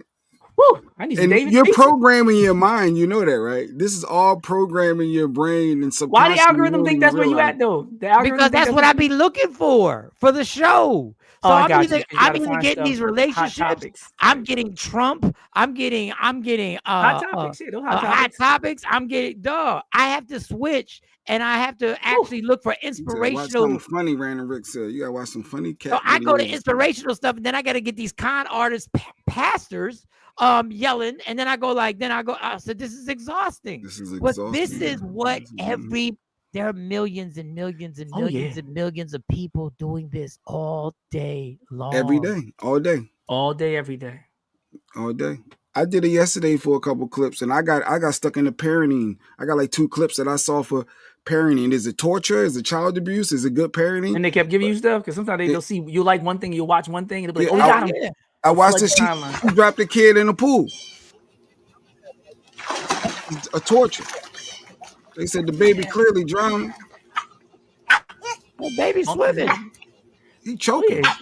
I don't think you do that. Stress. They said it's stress on the baby. You got it, baby. You got it. I'm right here, baby. You got it. But I don't know. Is that torture? Is it child abuse? No, but in indigenous cultures used to just throw the kids all in the water. They've been doing that for generations. That's how you learn how to swim. And then this one popped up. You're gonna learn today, girl. She cut her hair off. No physical discipline. Yeah, I'm not with that one. Yeah, that's a whole different. But is this good parenting? No, and the way she's grabbing her is a whole problem. I told you being cute ain't shit. If you have no education, she screwed up in school. Stop disobeying me. I told you to listen and do as you're supposed to. I told you to do good in school. I told you to do your daily routine, and you yet to even do any of it. And you thought you were disobeying me today, and I was not coming to cut this hair off. You're sadly mistaken because you thought being pretty was so much better than being educated or listening to your mom, right? Yes, this is what happens when you don't listen to your mom. And then I guess she got some backlash. Do you feel like I abused you? No. Do you feel like this form of discipline was a lot better than any other form of discipline, like physical abuse that I could have used? Yes. So a lot of people might feel that way. You know I love you, right? Yes. You know I got your back, right? Yes. You know what I'm doing right now is to make you a better person, right? Yes. How many times have I spoken to you about this? A lot of times. How many times have your teachers called me? Multiple times. How many times have you not handed in homework? A few times. Funny that you guys all took it upon yourself, over thousands of people, to pick up the phone and call the police on me. And they didn't come because they know about my kid. And just because you won't do what you have to make sure that your kid is saved and protected doesn't mean that I won't. But yeah, so I'm stuck in the parenting. That's what all keep popping up for me. I was like, is that good parenting? I think that girl gonna be all right though, low key. I don't agree with the way she did that or nothing, but when I looked at that aftermath thing, I said, you know what? She probably gonna end up doing what she's supposed to do. Let's stop. See, you did it for likes and views and engagement. That's why you posted it. Oh yeah, taping part I don't like that ever. I have no problem with you doing what you got to do. You want to? It's like taking somebody's PlayStation, taking somebody's hair, but you posted it. This is supposed to be a personal relationship between you and your child. Yeah. I don't need you to flex on what a great parent I am. Look, I do the hard stuff. I do the hard stuff, y'all. People want points and they want trophies, which are likes, engagements, and monetization of it for being a parent. You don't get no prizes for being a parent, people, except hopefully that your kids grow up and are responsible adults and you still have a lasting relationship with them. You don't get no points. Yeah. Some people just have mental health issues and should not be parents. Yeah, press and go live is always weird to me. I always look like I said during the video. And you did your makeup and your hair to do the video when you wanted to talk afterwards? You had your makeup and your hair done? Coincidentally. Just coincidentally? She got glammed up too. You was glammed up to discipline her child. Yeah, she said, I follow rules in school. I did good in school. Wait till I get these lashes on. You gonna get it. That girl. Did I hurt you? I could have been worse, right? You know I love you, right? That was some abusive stuff right there. She's under duress. Yes. You're right. You're right. What was she gonna say? No, you just cut my hair off. I'm not gonna say no to you. What are you gonna say? I'm about to stand up to you now. You got a blade in your hand. But that's my algorithm. So I'm in the relationships and parenting. Those are my two things that keep coming up.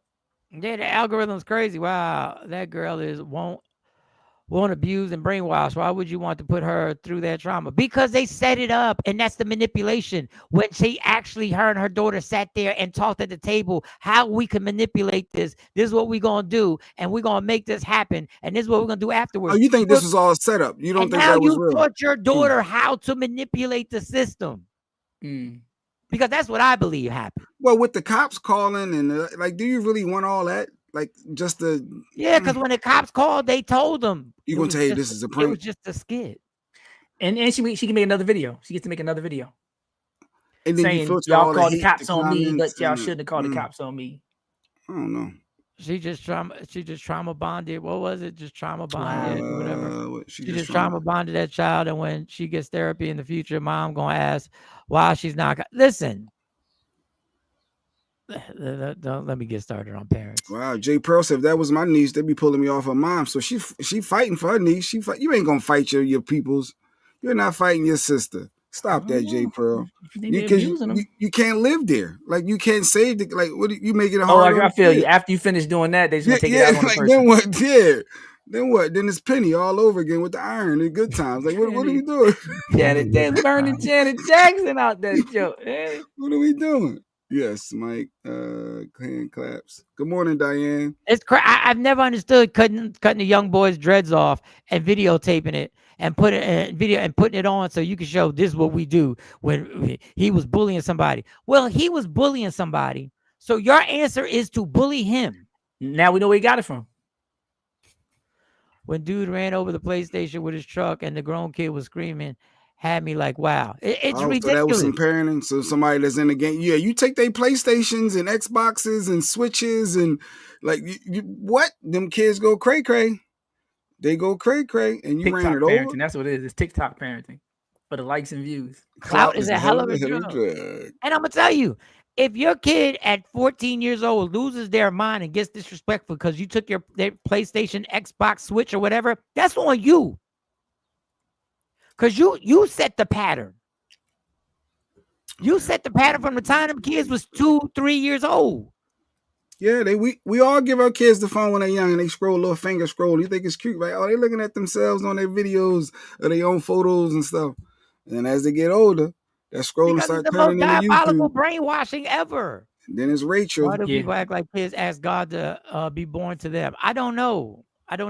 I honestly don't Well, know. some people said it was good parenting, though, at the same time, TP. Some people thought she was teaching her a hard lesson now that's going to save her life in the future. If you look at some of them comments, it was really balanced. So it's always an opposing view, people. That's why I always try to play that role. It's always an opposing view. The fact that you on TikTok isn't T-Pain facts, street kids like they own them. They owe them something. Listen, I've had that. Yeah. I had a discussion with parents all the time. That's why I stopped having. That's one of the debates I stopped having. I stopped laughing at comedians talking about, well, you need to beat your kids. No, you fuck you don't. Like we said yesterday, certain conversations you're just not having anymore. Yeah, I just don't have it. I'm like, all right, y'all go ahead. Y'all go ahead. And what you said about the kids snapping later, that that's a whole biblical principle about fathers don't provoke your children to wrath. When right after children obey your honor your mother and father, they tell the parents don't be provoking your kids either. So it's like goes both ways. You're not supposed to be antagonizing your kids for years and years and years, and then wonder why they don't visit. How do you entertain your kids if everything is electronics? Like like they don't want to read a book. Like, how are you maintaining? Because as adults, they say you're on your phone all day. Michael Sean, scrolling. Me and my kids play games all the time. We got an old school game closet in my house. I always wanted one growing up. I used to have. But they don't really want to do that, Dr. Smith. They want to be on electronics. Mine do because I raised them like on it. I raised them like, okay, you're on your device way too much already. You're already part of that generation. I didn't buy the devices. I can't stop it. But they knew when they played with Dad. Dad was the one that would play a full Monopoly game. Dad will do the 2.5 hours because I like to play the games. So I have no problem saying, what we playing tonight? Scrabble, okay. Monopoly, no problem. We just played the Wicked version of Monopoly last week, and left the game out because we had to go to bed and came back after, the next day after lunch and finished the game, like the whole 3.5 hours game. And real quick, this is why I don't like when people want the trophies for being a parent. Let me be real with y'all parents out there. If you're not a parent, but most of the watchers are parents. No matter how much you try, no matter how much you give it all you got, you're going to fuck up. There's going to be something that you go, I shouldn't have said that. I shouldn't have done this. I shouldn't have instilled that in them, because we are human beings that were raised by other human beings that gave us a different set of laws that turned out that all their laws and all their things that they told us wasn't right. That is just the rigged game of being a parent. 20 years from now, life is going to be different. So what you thought was right ain't right no more. So put that on video. You ain't got to wait 20 years. Video. And Ash said she used to whoop ass and it just don't work. She said for her, it did not work. Whooping her kids' ass. Could you imagine that stuff? Like Mike has got a great point. Imagine that stuff was on tape right now. Imagine how people getting locked up. They be locking so many grandparents up. They be doing so many raids in senior centers. If they saw how they used to beat us with shoes and belts and switches. So no, you're right. You gotta be careful about what you think you're going to tape, because 5-10 years later, they're gonna be like, wait, you did what? You cut her hair. You didn't see this new law they just passed about cutting people's hair. And the statute of limitations is 30 years now, like the Me Too movement. You go back and lock their parents up. And when you're overwhelmed, I understand you come home, you tired from work. You don't want to be bothered with your kids sometimes. You tired. Get on my face. You physically don't feel like you have anything left. Mm-hmm. So it's easier for everybody to go to their rooms. Yeah. Sometimes it really is. That's not true, JB. My adult children and I play games all the time. And that's great. Listen, my dad was a stern parent.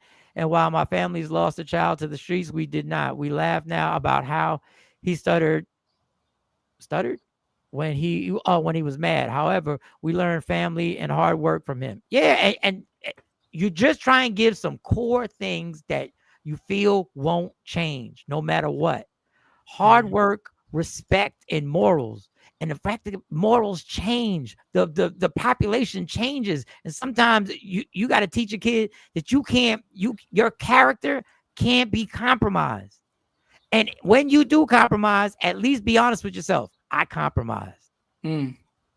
Worksheet. I like that. Random Rick said they do video games, but they make them read a book or do a little worksheet, a scripture beforehand. All right, I need this done before you can get you. I like that. That forces them to have to use their brain in a different way. And okay, Random Rick. Yeah. It's more difficult for me now that I'm teenagers. I used to be real successful with that when they were younger, because I had all the control. But now that they're teenagers, I struggle with that a little bit. Yeah.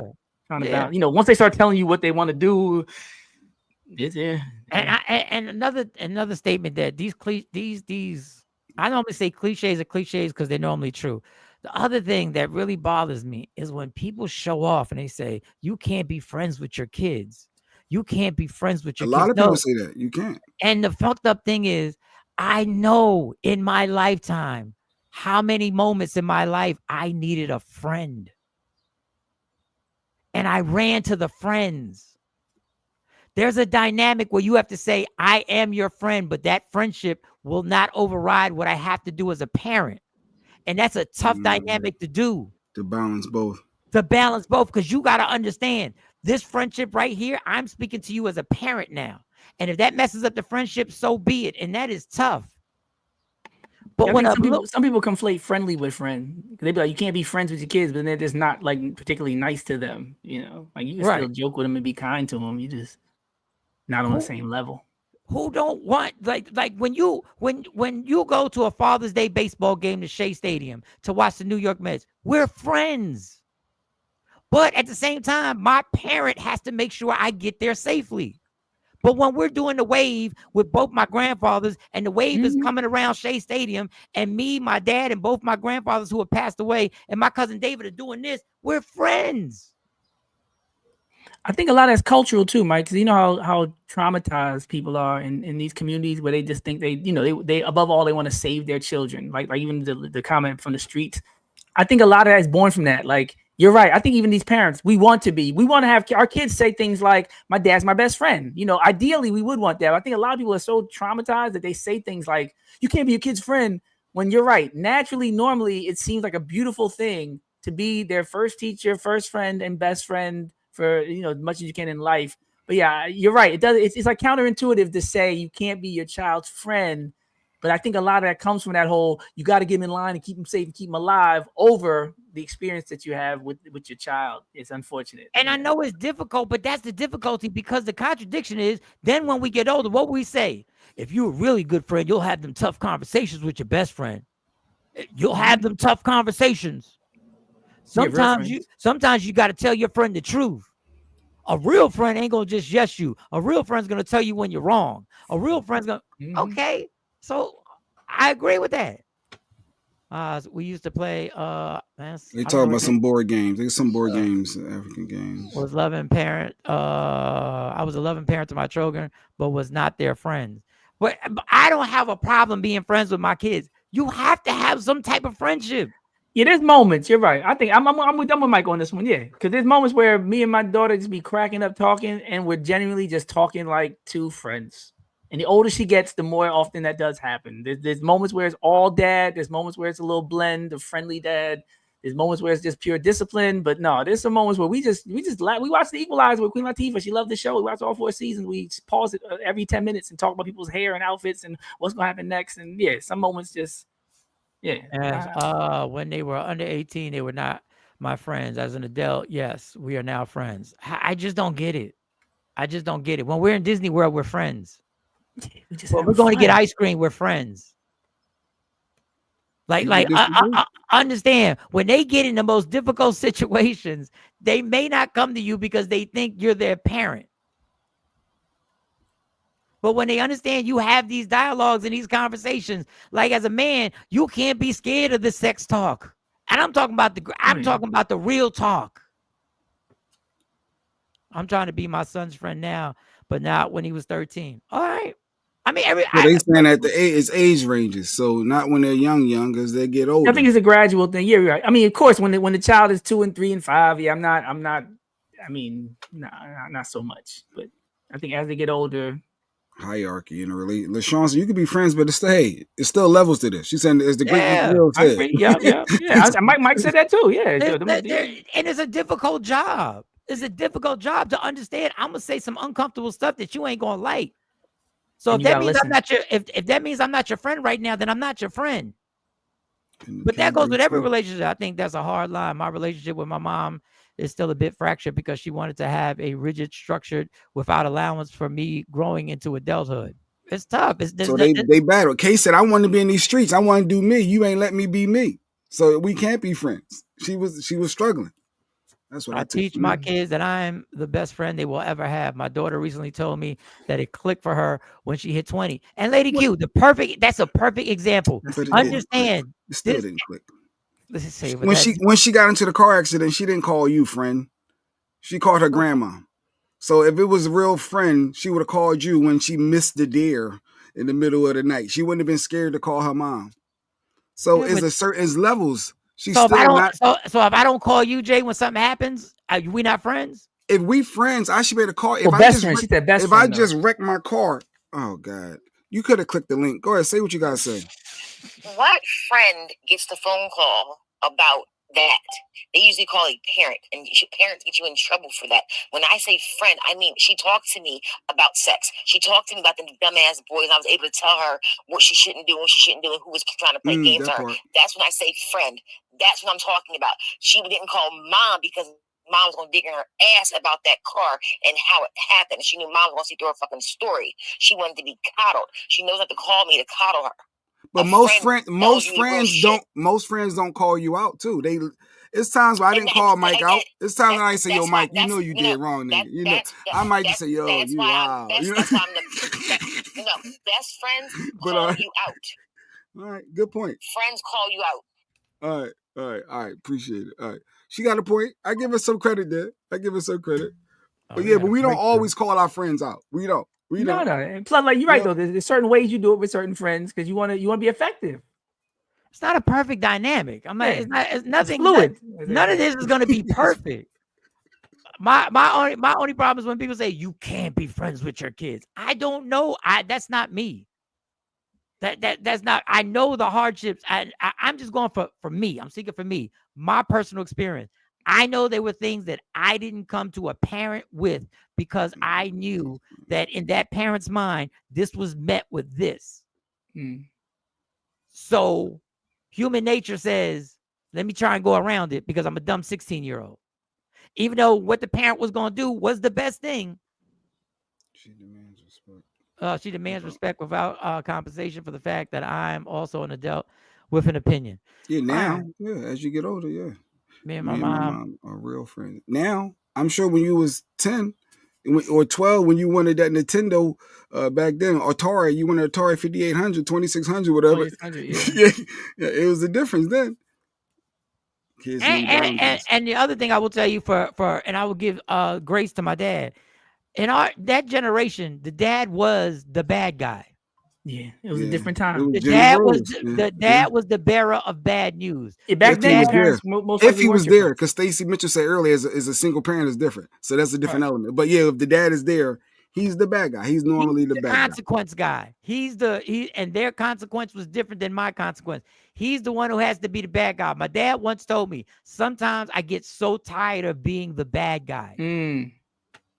I get so tired, and I didn't understand his pain till I had my family and realized the pressure of always having to be the person to lay down the hammer on something, and everybody else gets to go. Even your co-parenter gets to go. Hey, that's what Dad said. You heard your father. You heard your father. You heard what your father said. Not your father's right. You heard your father. I don't necessarily agree with him. Semantics, but you heard what your father said. You get left out there on the island. And you got to walk it off like, all right, don't nobody fuck with me? Don't nobody fuck with me then. Wait, I'm going to get my own place. I can't wait till I move out. Everybody go to their room. They leave you down there with your rules. And you got to be the one by yourself. Friends with boundaries, my girlfriend's daughter. Think she's on her level. Now understand. I understand why people get upset when parents are trying to be their friends 24 hours a day. I get it. Once again, it can't cross the line. Sometimes you have to bring some ugliness to them about what they did. As a parent, we are wrong sometimes and need to apologize to your children. Yep. Parents apologize to their kids and say, "Yo, my bad. I was. That happens. I thought it's my house, my rules. What? Apologize to your kid? I didn't have a relationship with Shelly. I didn't have a relationship with my mom. I miss her so much. I'm sorry to hear that, Shelly. Yeah. I'm sorry to hear that. I'm taking my 9. And one more before we go to this next clip. I want to call out all the adults, all the 40 and up who get mad at these young people for saying what they got to say and saying certain things. A lot of times we get mad at these young people because they have the information to say shit to their parents that we were scared to say, but we always wanted to say. And some of us have held on to that shit in our 50s and still think every once in a while, I should have said this to you. And sometimes we get upset. I'm not saying they're always right, but sometimes we get upset because you can't keep having irrational rule over a human being and them not figure it out one day. And they're figuring it out younger and younger. You can't do that. Just yes, apologize to your kids. Yeah, that's absolutely. I ain't never show them how to do it. I don't Show think them I've ever how to say sorry. apologized to my kid. Do I apologize? Because even if I'm wrong, I'm right. Mike, Phyllis, you apologize? How old is your daughter now? How old is your daughter? My daughter's 15, my son's 13. But the one thing I can say this, I say this all the time. One thing that I can't stand is somebody that can't apologize. And I've had roommates and met people in life, even college, where it's like, bro, you're on tape. Everybody saw it. Like, we know it's an intervention. Everybody in the room is disagreeing with you. We all know that, like, we don't want to do anything to you. There's no penalty. Just admit you're wrong. And then they go into a thing. And I've always been like, yo, I can't do this. And it was early. Like, I was like 7, 18 when I was like, I know for a fact there's certain attributes that I can't deal with, even in a woman. If you can't say, my bad. There's people I know for years, I've never heard them say that. No, but they want you to say it the way they want you to say. You can't say my bad. I want you to say I'm sorry. That's different. I don't want I apologize. No, my bad. No, I want you to say I'm sorry for blah blah blah blah blah. That's different. Some people do that. They try to police your apology. I'm saying if you I want you to say I'm sorry. See, that's Mike. See, I can't. Mike, it's my bad. Let's get this right. You don't get to sugarcoat my bad. You don't get to say it the way you want to say it. You have to accept my apology the way I'm giving it, or don't accept it. How about that? Or don't accept it. Then fuck you. I won't accept it. But I think if they're genuinely accountable, like you're right. If it's dismissive, if it's just like my bad, like that's different. If somebody says it's okay, let me give a different example. Let's say somebody says, I admit I was wrong. To me, that's the same as I'm sorry. That's fine. That's different. But you're right. My bad has a different connotation. That's like get out of my face. The reason you want to say it, and I'll tell you why people like to say it the way they want to say it. Because it's more comfortable for them. So even though they did something wrong, my comfort level don't matter. No, not when you did something wrong. I think you're bugging now. No. You want to be wrong and you want to be comfortable in admitting you're wrong. But the way you made me feel by being wrong, you ain't give a damn about how uncomfortable it made me feel. So now you want to have a pleasure sugar-coated my bad instead of saying I'm wrong. I'm sorry. So if I say Mike Mo, my bad, I was bugging. You can know how I talk, you know how I speak, so you can interpret how you want. If you betrayed me and you went behind my back after knowing you for all these years and you did some slimy shit behind my back, no, you're not gonna say my bad. If it's that kind of offense, then yes. If it's that kind of offense, I'll let you tell me how to say sorry. I say, yo, I apologize. That still ain't good enough because you want to hear sorry. You want that one word, and you trying to control my. If I did something behind your back, I'm saying I'm sorry, Jay Black, because I understand what this friendship means to me. Yeah, I'm saying what you want me to say at that point. I'm fine saying what you want me to say in that point. If I'm but dead you're not wrong, gonna control me. No, you're not controlling me. Okay, then once again, your feelings. Once again, this is one of your issues that you don't deal with. Your feelings override everything, Jay. Your feelings are always your top priority, no matter if you're right or wrong. No matter what. No. I think dead wrong is different than wrong. If I'm dead wrong, like Mike says, to me, I'm dead wrong. In that case, I'm just listening. If Mike tells me, I just need to hear you say, because I need to. I'm gonna say that. Yes, if I'm dead wrong and I done slimed you out. You ain't mean it. You just said it to say it. You just trying to pacify me. Don't be brushing me like that. Then that's what's next. No, I'll say it slower. I'll say it again. If you are sorry, you have to let the person know it from your heart. As Clark said, preach, Mike. You got to let him know it from your heart. I am sorry. I value the friendship enough to let you tell me how you want to hear it. I do. If somebody really was like, no, this is what I need. If I know I'm 100% wrong, then I'm gonna work with the person and I'm gonna I'll be submissive. I'll take it one step further. My feelings always, man. I don't give a damn. No, because your feelings matter more than everybody else's. That's my whole thing. But that is my feelings. My feelings is that I want my friend to be comfortable, and I want my friend to stay my friend. That is I'm not saying I'm just being selfless.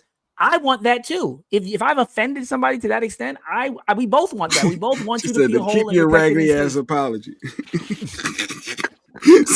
see, I'm saying I apologize. That's me and Lady Q all day. You know what I'm saying? No, you just saying it just don't do that. Just to Don't shut you me do up. that. I heard Don't that you one shut before. me up. You just saying it to shut me up. You asked for an apology. I'm saying my bad. I apologize, and that's not good enough. Well, now I'm guilty because I said yesterday I like people to shut up. So I do be doing that. Yeah, I'm guilty of that one. Shut up. You did say that. I'm good for the. No, you're right. You're right. That one set him off. I had a couple girls that hated that one. You know, you're in the middle of a debate. Oh yeah. 20 When minutes. you say you right, what you saying is you right. You right. I'm gonna accept that in your mind. You're right. Yeah, you're no, right. don't tell You're me I'm right. right. Shut up. No, wait, huh? You're right. No, you in right. the middle of the heated argument though. You gotta do like an emergency break. You know, Tokyo drift on them. You gotta be like, no, because no, I'm trying to be logical. You right. No, you're right. No, you're right. Honestly, oh no, don't shut me down. No, That's gaslighting. That's gaslighting right there. Honestly, that's what it is. When you say that, when it's at the heat of the argument, and you In say the middle of the right, sentence. you really trying to escalate it. You know what just you do. forget No, it. you're right. No, you're right. No, You ain't gonna listen to nothing anyway. That's what it really means. Hold up. Nothing anyway. Hold up. But you want to really irritate him? You want to really irritate him? Say what you said. Say what you just said. But you want to really irritate him? Say you right, and then repeat what they write about. Repeat exactly what they're right. You right. Yeah, the reason why we should have never paid the bill. We should have kept paying the minimum payment. And because it saved us. And no, you're right. You're right that we will take down this balance in 34 years. No, you're right. Wait, the cherry on top. We're gonna do it your way. We're gonna do it your way. We're gonna go with you. Let's see how this work out. Then you walk out. You walk out the room. We're gonna do it your way. I need you to understand why you are sorry. So LaShawn, well, all her little friends, when you screw up, she need to understand why you're sorry and apologize. She's not alone. Right? She's not alone. I need you to make me feel like it. And if I don't make you feel a certain way, I'm not accepting your apology. That's BS to me. That's just really BS to me. If I'm truly apologetic, I'll take it there. But I don't apologize unless I'm truly sorry.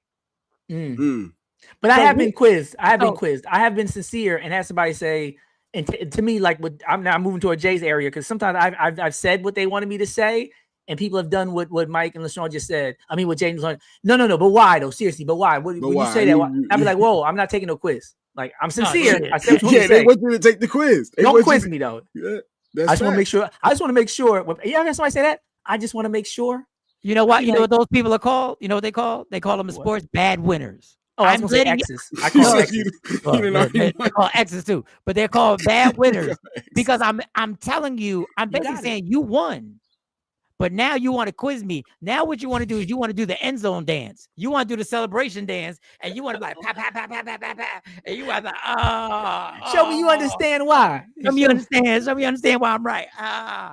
We're not gonna take it that far. We're not gonna take it that far. Taking your feelings first is probably the reason you have to apologize in the first place. Maybe. Could be. Interesting take, yeah. But sometimes being right is that you took your feelings first. But I get it. You have to put that friend on that Teddy. Oh, stop it. What are you doing, the Teddy? Teddy Ruxpin, how you put your feet? Ashabu said, no, 100%. You caused the offense. You couldn't be on the defense. That part. Apologize correctly. If I mean anything to you, family, friend, etc. My bad is not a sincere apology. I guess we won't. That's what I say. I value the relationship because there's people where I whatever they needed me to say in a moment. It's like, yo, I'm not even trying to be dismissive. If it came across that way, my bad. Like I've been in those situations too where I tried to communicate, but I didn't do it effectively, and the person thought I was being dismissive, and I'd literally be like, yo, what do you need me to say? Because I'm really just sorry. Like, let's just figure this out. And it depends. It depends on what you're talking about too. It depends on what you're talking about. The my bad is cool on something that is a my bad offense.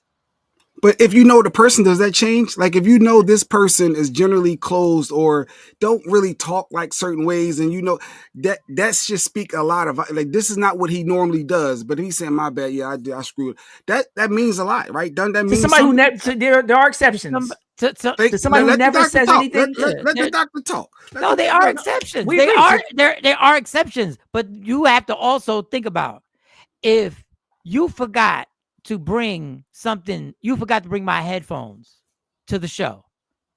And then I used yours and one of us didn't have, and you said, my bad. I'm like, all right, I'll use your headphones. But if you had sex with my girl, you can't use the same terminology. Pull her pants. Mike come in the room. You can't be like, my bad. You can't walk in the bathroom. You can't use the same term, dog. My bad. I was wild. I don't know what I was thinking that night. I was bugging. That Don Julio was hitting. I knew you'd be home by now. I shouldn't still be here. I knew your schedule. I say you right, and I go smoke. Say, are you right? And walk away smoking. Sarcastic ass Stacey. Look back at him. That is right. But here we got a young dude who said he has rules. Him and his girl have rules for engagement. So we'll say this is a lot of Texas. They have rules for their engagement when they get into something. These Me and my girl did to make it out of our rough patch. And for the record, our rough patch does not include cheating. Okay, cheating is not a rough patch. That is abuse. Okay, now every relationship is gonna have disagreements. Okay, disagreements are normal. Disagreements lead to arguments. But it's important that when y'all argue, y'all have rules in place that neither one of y'all are bigger than. These are a couple of our rules. No yelling, no belittling, no name calling. Basically, no disrespect. We also have a safe word. Either one of us can use if we feel like the conversation is getting a little too hostile, or if we just need some space to think and then come back and have a conversation later. We also have another safe word that emulates a white flag. Okay, that means that this person is surrendering. So when this safe word is used, we both have to stop whatever we're doing, sit down in front of each other, hold each other's hands, repeat our affirmations. I love you. We're going to get married. We're going to have a beautiful life. This problem is not bigger than our relationship. Now, the only way these safe words are going to work is if y'all both abide by them, okay? These safe words are law. Like, we take this shit very serious. Neither one of us is bigger than the relationship or the rules that we got set in place. Ego got to be out the door. So one of our biggest problems was that we wasn't listening to understand, okay? We was listening to respond. So the conversation would just go in circles. Now, because I am the man and I am the leader of this relationship, I had to learn to be stoic. Okay, that means allowing her to be emotional without matching her emotions. Doing so gives me the ability to validate her feelings. And so now she's less on the defense side and she's more open to listen. Yes, healthy manipulation. Now also keep in mind, I do not date an immature woman, okay? If I'm initiating peace, it is her role to reciprocate that shit. I'm gonna tell y'all some things. Nigga, please. No, he on to something. I need to follow him. He was kicking it. Things he said. I like the white flag word. Yeah. I'm down to try some of it because sometimes when Lady Q realizes she's wrong, she still got to keep going, but she don't have to. Just throw have a white flag word. That would be dope. That we could, yes. You know when your partner realizes they're wrong. Is there a way to move your own square away from the jump? No, you know what I'm saying. No, I mean I like some other stuff too, but yeah, having those keywords. Like, all right, let's just stop. Let's just stop. I like the safe word. Yeah, I like the safe word, and I like the white flag word. Like, just all right. I'm initiating peace. I need you to reciprocate. If I'm not, I've said that to people. If I'm not talking to you like that, don't talk to me like that. Yeah. If my voice ain't raised, if I'm not calling no name, like what? I had to slow down and de-escalate situations like that. Yeah. Why you acting like you want to fight? Like, yeah, why you talking like that? Why you talking all husky? We ain't in the streets. Your actions speak more. All right. I've been in situations. This is the shit that used to burn my soul. Like Jay said, Lady Q knows she's wrong. But when somebody says, "I just did," like you have broken down why what you did, this activity was. It's not about cheating. It could be finances. Sounds like your boyfriend. Go ahead. So as you break it down, they go, well, I just did. What do you mean you just did? So are we saying you just did like it's gonna happen again? Now the second one, the escalating, the changing of the voice. This is my thing. This is where it gets me.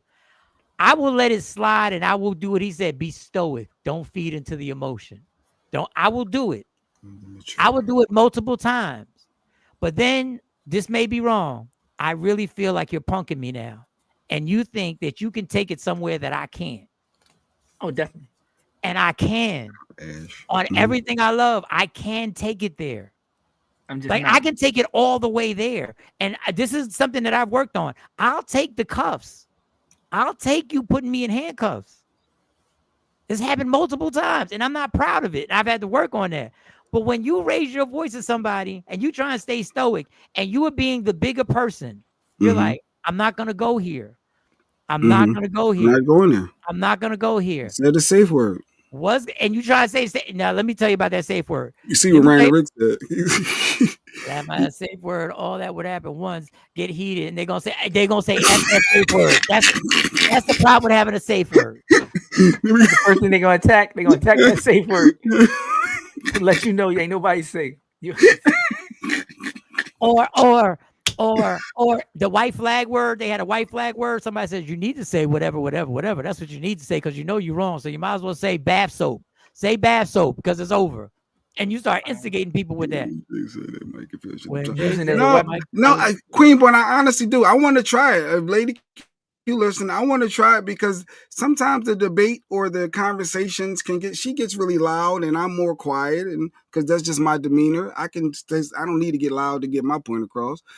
But there are times where I like a safe word. Do you see the antagonizer? Do you see the antagonizer? Do you see? What? No, I'm just saying I like a safe word. I don't need to raise my voice to get my point across. I don't. Because Where's the what lie you're at? saying is I'm intellectually higher than you. She got the Temple University degree hanging. I got a King High School diploma. Like she read books all the time. We talking about emotional intelligence though. You said I might. You sound like the other dude. I ain't got these degrees, but I'm the one to stay calm.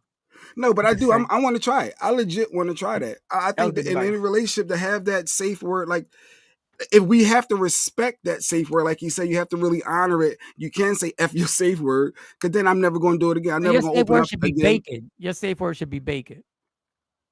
I thought it should be something funny, but bacon, my favorite breakfast food, my favorite food, bacon. That could be bacon. Bacon. That could stop everything. Bacon. But it's hard for her to stop. Like when you riled up and they want to keep going, like that part. But hard to slam on the brakes sometimes. It's hard to slam on the brakes. If you held her hands, do you think she would let you hold her hands? Don't touch me. Don't touch me. Get off me. Don't touch me. Let me hold your hand. You think if you said you better get your heads up, you can't just grab the hand. You fighting. She might get you in two pieces. No, who you grabbing? Who you grabbing? No, you gotta do this. You gotta do this. You gotta do this. The peace. I come in peace. Can I hold your hands for a second? Saying the word. You gotta say the word. Bacon. It's us against the world forever. I don't want to be anywhere else than right here. Get married. What do you say? All that. But it's hard to say that to them in that moment when they coming at your neck. Though, it is. That's why I like just the bacon. Nigga, please. She just said, "F your family. I want to marry you. I love you." You know the one we're gonna be together forever. We talked about this already. Either I'm gonna be with you, or you're gonna be with me. Like we good. Like just. Coco made a good point. It depends on the argument too. Do you know how hard it is if you talking about a family member or something or some issue that bacon? It ain't gonna cure. It ain't cure off everything now. No, your mom and this and your mom. Bacon. You say it to stop them from saying it. Yeah, my bacon. Cover your ears and leave the room. Bacon. Because I know you heard what your mom said when she was in it. Bacon. That's a good de-escalating tactic. Yes, I'm trying to ask Lady Q. We're gonna talk about it for real. I like that. Because there are times where there's just no need to keep building, because then I get irritated and I feel like I got to get back, and then I don't want to say nothing slick. So then I shut down too. A part of me, I just shut down. I'm gonna let you do you. The stoic part, yeah. I won't talk to you. I wish I had that trait that you got, Jay Black. Oh, I got the I know it's down. irritating. I know it's irritating to the person you're dealing with, to Lady Q. Yes, sir. Yes. But for me, you know, my worst thing is my ego. I almost feel like the world can see this. I don't know what it's like. I feel like you're playing me right now, and you really think it's my ego that gets. And I guess it's a Napoleon complex. You really think that you can say that to me? And when I get defensive like that, that's why I would love to be able to shut down and just go walk away. Shut down. I would love to be able to just be like, turn the TV on and go like, or start scrolling. My dad be like the spin move. He talk about it all the time. He said, whenever you're in that situation, he said, you'll spin around, get out. Get out. He been telling me that since I was a teenager. Like spin move, 180. Boop, go. I'm not saying I took the advice all the time, but he was always right about it. He was always right. Anytime it went left, I thought to myself, I should have just took a drive. I should have left. I should have just left. By the time the cops come to the door, you're like, I should have left. I should have left. Now we're leaving anyway. Now we're taking a drive either way. Either way, you're taking a drive. You get mad and you stay there. You take it because I've had neighbors call because people arguing. You ain't got to do nothing. All you got to do is have your voice a little too loud. Dog, I had the cops come to my apartment and nobody was in the apartment. I was on the phone. See, that's all they need to hear. But in their defense, there's so much abuse going on. They're not going to wait till they hear a gunshot or somebody sounded like they got slammed down some steps. They're going to hear an argument and they're going to say, "Please go check." So I'm not even saying they're wrong. I'm just saying I would have been better off taking a drive. I said bacon. No, Ash trying to get somebody hurt. They wrist all red. You grabbing their wrist all tight. I said bacon. And you know I'm high yellow. You gotta say it the right way. You can't say it like you threatening them. I said bacon. And you can't say bacon, bitch. You can't. I said bacon. You said bacon bits. No, I said bacon bits. I know you like the salad, so I thought you. I said bacon bits. I said bacon bits. Oh, but she That just said I burns my started husband up. laughing. See, she knows. Everybody knows. Everybody knows the button. She know how to poke. She know how to poke the bear. Well, nobody knows better than your partner. They know you. She know the trigger. She know it. That's why they say things like your mom said, because they know that'll get you.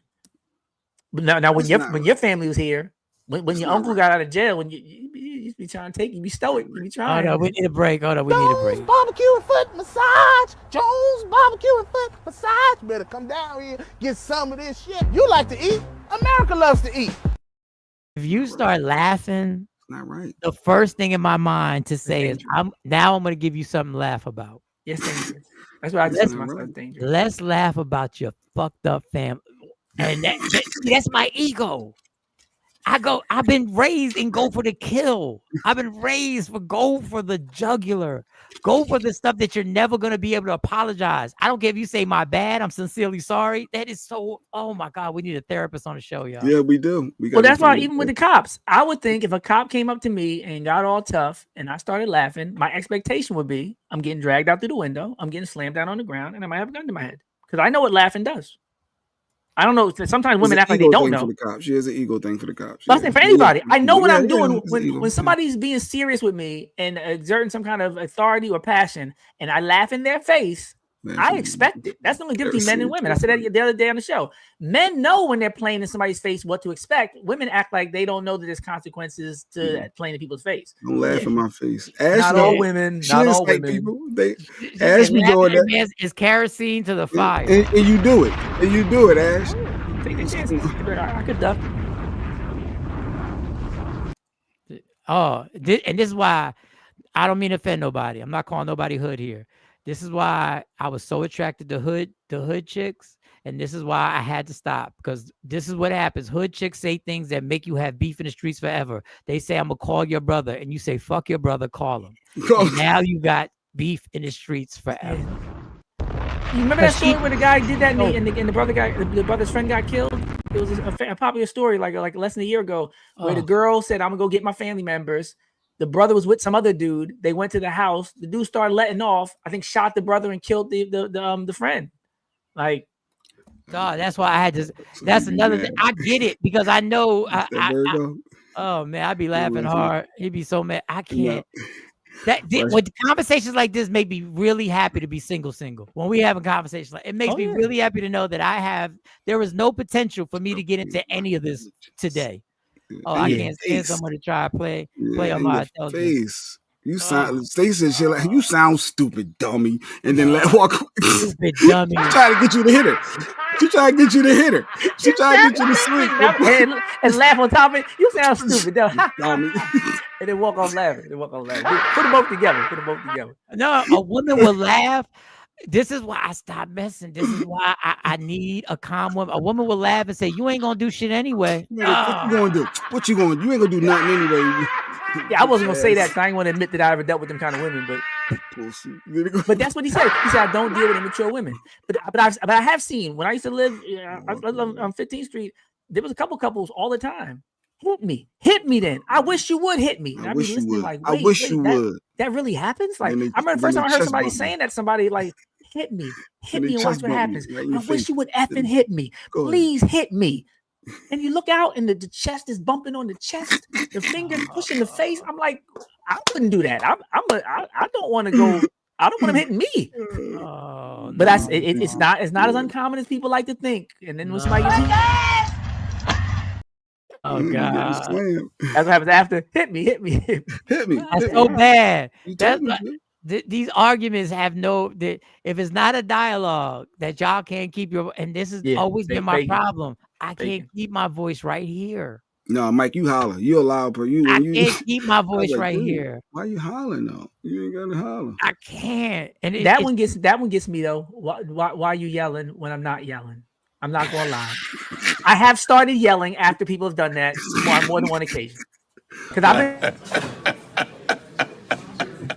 to the trap. I took the bait. I'm gonna be honest. 100%. There's a bunch of times where I've been like, no, you shouldn't even say that. Why are you yelling though? Ain't nobody yelling. And I go straight to yelling. And I'm like, got me. Now they got me. You. They put got the me bait. easy. They put the That's a good one for me. You tell me I'm yelling when I'm not.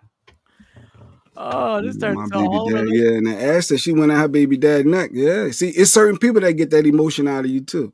And her baby dad, she used to go at him. I would go in on him and his mama. Damn. Well, I'm guilty of the calm down gaslight. I've done that one a couple of times. Yo, calm down. It ain't that deep. And knowing that's not gonna calm nobody down. Yeah, just calm Say it down. at the worst possible time. Like Yeah, you see, down. It's almost like a tear welling up in her eye, and then she about to talk. You be like, calm down. Oh, here you go with this tear. Just calm down. She like the that's girl why discrediting my feelings. I guess that's why you got to deflate it. You got to diffuse it once you see the signals where that this is gonna go. The early signals. The early signals, like, wait a second. Just wait a second. No, but they give you that look like what you say, and it's like now you feel like you got to. Yeah, you got an ego too. What you say? But I was waiting for Mike to say, because that's when you got to do. That's when you got to de-escalate. That's the time when she do the look. That's when you got to white flag bacon. You got to. Because I'm never like man. Let me tell you something. I think about this stuff so much sometimes that I just to train my mind to be like, all right, Mike, remember. It ain't that worth. It ain't worth it. Remember, it literally ain't none of it that deep unless somebody was out there smutting around. It's always something stupid. It's always something stupid. Always something stupid. Like when you sitting outside on the couch in the back of a police car, you always think it's something stupid. It's something stupid. It wasn't worth it. You want me to take the trash out? So I'm supposed to jump up now and get the bag out because you asked me to? Well, I do everything else around the house. Like that, it'd be stupid stuff like that. Stupid stuff. Now you sleeping by yourself. Yeah. Because I asked you to get the trash bag earlier and you didn't do it. And now I forgot. So now I'm supposed to. Now I got to react when you. Now it's a spiral of how they do everything. They don't come till tomorrow to pick it up. They don't strike anyway. I washing the clothes. I'm cleaning. No one that's worried about how I feel around. And then it's the whole spiral. Now it's a builder, all because I didn't react fast enough for that trash bag. And now, well, what do I stand my ground? Or now you look crazy taking the trash out. But the funny thing is, Jay, because she said, "Now I gotta go." I ain't doing it right now. I'm gonna wait a couple extra. I'm gonna wait that into commercial break. When the show, I'm gonna say when the show over. I got right after this. Right after I got you. Right after this. They're not coming till tomorrow. I need. Calm down. Yo, calm down. So real. But real life.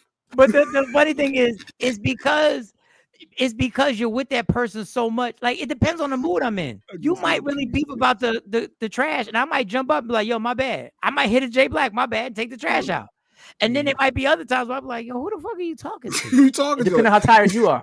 Depending on how fed up and tired you are. Right? Well, if you're in a good mood, yeah, no problem. If you're already fed up and she come with the last straw, though. And especially if the kids are around, because the first thing you be like, yo, you think I'm one of these? You think I'm one of these? I'm not one of these. I'm not one of these. But it depends. I'm not one of your little friends. I'm not one of your little friends. I'm not one of your little kids. I'm not. Oh God! I ain't one of your little friends. Michelle, having peace. Mike agrees. So I'm glad I'm single. I love it here. It's peaceful. But it's the good and the bad. It's the good and the bad. I mean, it's but the de-escalation is, we talk about it. Here go Miss Clark on some boys. Yeah, you forgot. Yeah, then yes, take it out when I ask you to. See the BS? Miss Clark, you're not gonna keep your dude if that's your energy that you want. If a person said they forgot, you don't got. Well, yes, we'll do it. And since you forgot, nobody working for you. Ms. That's Clark. why I'm reminding you. Nobody. And all you had to do is when I said you forgot. All you got to do is say, "Well, can you take it out now?" Yeah. Well, as soon as you little rub on the back. Yeah, you can't say like it. You can't say nothing slick. It got to be all right. Well, cool. I just want to make sure it's not like you got to say something generic. But now you're trying to police how I speak. You can't control how I respond. It never ends. It never ends. What? They need them old school housewives that used to know how to get their husband to do everything without having to say much of anything. Like they used to get the dude's money. They used to decide what all the stuff in the house. There were just ways that they spoke to them to figure out ways to get them to do it. Like, oh baby, I know you had a long day, but if you take the trash out, I know you might have forgot. No problem. And they just do it. Coco said that's why you take your glasses off, put your fingers on your lips, and make up the. As two communication majors, we both try to get our point across. Oh man. Yeah. But we never go to bed angry. God bless. Oh, that's nice. Not going to say. I think Stacey said it too. Hug it out. Don't go to bed angry. Because I will be quiet. I might not even go into bed. I'll sleep on the couch or go in another room. If I'm not talking to you, I'm not talking to you. I'm avoiding every room you're in. I'm staying where I'm at. I don't need, like, if we're gonna go there, I could do it for days. But I know she can't handle that. So I know she's gonna crack. She cannot handle the silent treatment. But I shut down. I'm good. I won't ask you for nothing. I'll figure out how to cook whatever I need to cook. If I gotta go run somewhere, if I need help, I'm not asking you. I'm not doing it. Nope. Hubby, why every time I get up, you want me to do something? Yeah. Every time he gets up, here comes Stacey. You don't even be here half the time. Don't you gotta invent the host? Like, and here comes Stacey. It always got me doing something. Yeah. All right, this is petty, but this is what I used to hate. This is why I didn't announce when I was going to get a cup of coffee. This is why I never said I was just going to go to Wawa to get a cup of coffee. Because if I said, yo, I'm going to Wawa to get a cup of coffee, I could hear the voice go, oh, you going to Wawa? Is there any way you can stop by? And I'd be like, dude, I know that's selfish. I know. Go to Walmart. But nobody want to go to the Dollar Green, Dollar Tree. Nobody want to go to Walgreens. Nobody want to pick up your order. Nobody want, but I get it. Dr. Aaron sounds like when you say relax or calm down to us, you might as well have said and go. Like you just said about yeah. Like the fuse. Hubby, I'm not one of your fans. Ooh, so when he's like, so she know when he hit her with, I've heard that one of your little fans. You little groupies. I ain't. Now, do Stacey back down to that Mitchell at that point, or do Stacey keep going? Now, when your husband says so, you know that. Now, she knows a problem. Is she gonna stand on that, or she gonna try to de-escalate? Us knowing Stacey, we already know the answer, Mike. I don't know. I don't know, because your persona outside don't always match what goes on inside. And sometimes if you're in a real relationship and you know there's certain moments that you should know not to play with your partner because you know where they at right now. Some people get real quiet. If I'm if you see me super quiet and I'm walking lightly, it's because I see where you at right now. I see you got off the phone with whoever. I saw last night when you were on the phone with your mom or auntie or whatever, and I heard the conversation, and I'm trying to walk lightly. And auntie outside, when he says I ain't one of your fans, because I heard that. If I had $1 for every time I heard that shit. I ain't one of your little fans, Mike. I ain't one of your little listeners on the radio. Groupies. I ain't one of your little groupies. And I hate when y'all say that, because I got comebacks, because you kind of are. You kind of are. See? Escalate. You want all that smoke. If we keep it 100, you kind of are. But Stacey said she ain't doing the silent treatment, not in my house. You gonna talk to me? She hit with the my house. Oh shit! Stacey went all the smoke, Mike. I told you, she went all that smoke. Now, in my house? Oh no, you gonna talk to me? I'm forcing you to open up and communicate. It's not about handling. All right, Lady Q says it's not about handling a dumbass silent treatment. It's childish and manipulative as fuck. And I'm a grown up. See, I don't have time for doing. I used to. I ain't gonna lie. I used to. I used to hold it. I used to joke about it on stage.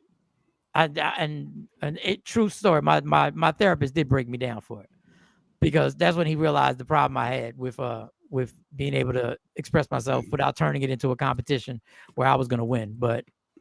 Like I would go that victory. Like I enjoy that W. I was a winner. Yeah, I always said I'm a winner. Like I don't know about you losers who agree to disagree, but I'm a winner. Well, the women hate when you guys never can find anything, no matter how much detail is given. That's true. That's true. I'm guilty of that too. It's on a shelf. It's behind it, and I'll be like, "Where?"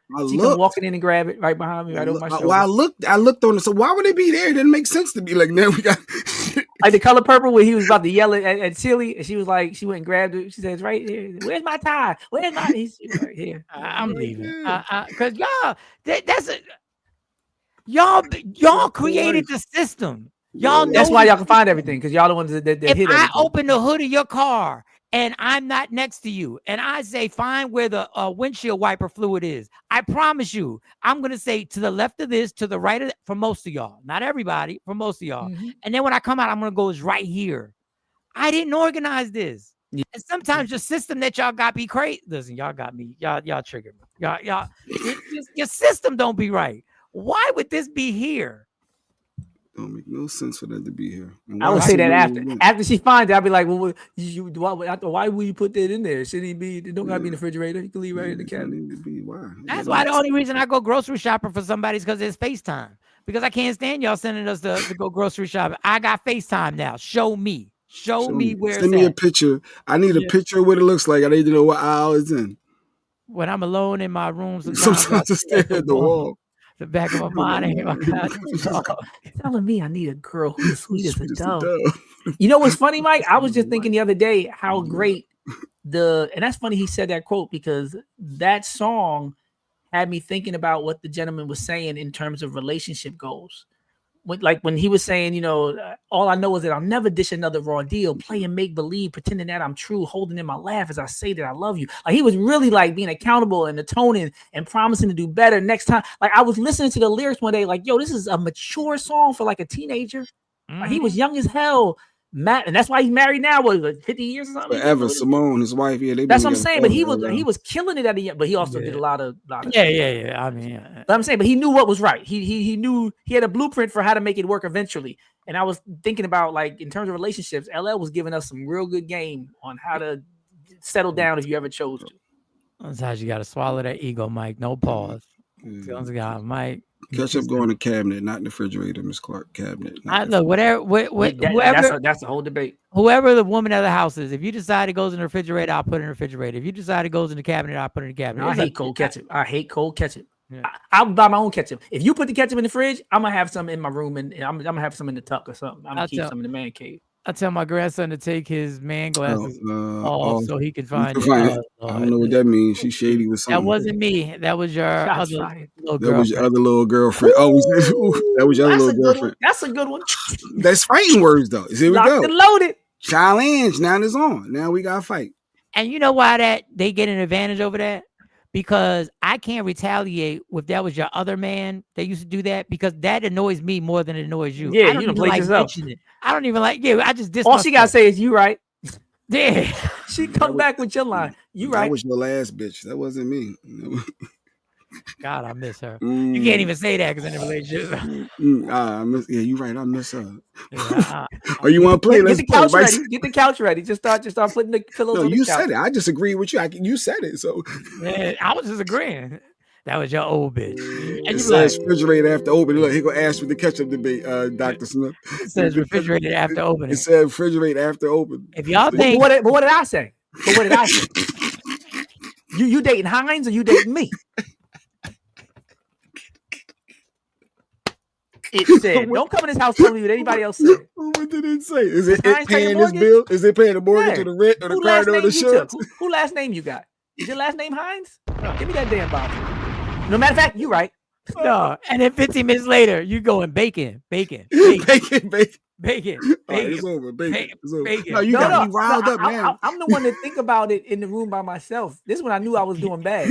I'm the one that'll say you right and do all that bacon stuff. 20 minutes later, it'll be going in my mind, and I'll be like, but last time you had it in the cabinet. But what about the Tabasco sauce? That's in the refrigerator too. The mustard's in the refrigerator, and you got that in the cabinet. When you want to follow directions. 20 minutes later, I come in, and that's when I knew I was off the deep end. I said, bro, you rehashing like nobody's arguing in the house, and you just part 2 and then part 3 in. You too far gone. You too far gone then. Yeah, like I was there too. I had this No, I'm not gonna explode. I was too far gone. I was like, yeah, that's too much, Mike. That's where your energy's going. You dedicate a lot of time and energy, and you tired after the argument. You exhausted. You don't argue for 2-3 hours. You mentally fatigued. You can't even watch the game. Like you just like, yo, you just want to go to sleep because you're so tired, and you just like, No, just wait there's for few things tomorrow. more embarrassing than you had planned to go to bed at like 11 and you arguing at like 1 o'clock. Oh, 1:30 in the morning. Still up, knowing you're supposed to get up early. And now you on the couch. You missed everything you're supposed to do. You're gonna be tired tomorrow, and you didn't gain nothing. But you gotta And finish. you might have this. lost your voice if you was talking too loud. And don't let the cops be on the way. You just you be looking at yourself in the mirror like, well, how I get here? This night was not supposed to play out like this. Bacon. I forgot bacon. I forgot all about Brandon bacon. Rick said, I mean, the kitchen is a woman's domain, so you ain't supposed to know where stuff is at. And then Miss Clark said, what do you mean our domain? You see, that's trouble too. See, even that. Bacon He is the end of give the him show. power. It's the end of the show. Bacon, y'all. Bacon. Bacon. Everybody, Bacon. Bacon. Buy two bottles. Buy two All bottles. right. Oh, God. Monty will be on tomorrow to rock. Here's the thing. So Wait, we'll tomorrow's rock out. Thursday, ain't it? Yeah, she's supposed to be on today. Oh, so no, Kamari's still out. Hines I don't and know. me. Yeah, I that's don't what he know said. Are you dating Hines or are you Oh dating my me? God. Love me for who I am, not who you want me to be, because I can never Doc be is that. problematic. Oh, they called you toxic, Doc. That's the side. That's why I'm divorced. Hey, I said I need to heal. I'm being accountable. I'm taking 60 to 75% of the problem. There's only one thing in life that's guaranteed. We have realized Dr. Smith is toxic.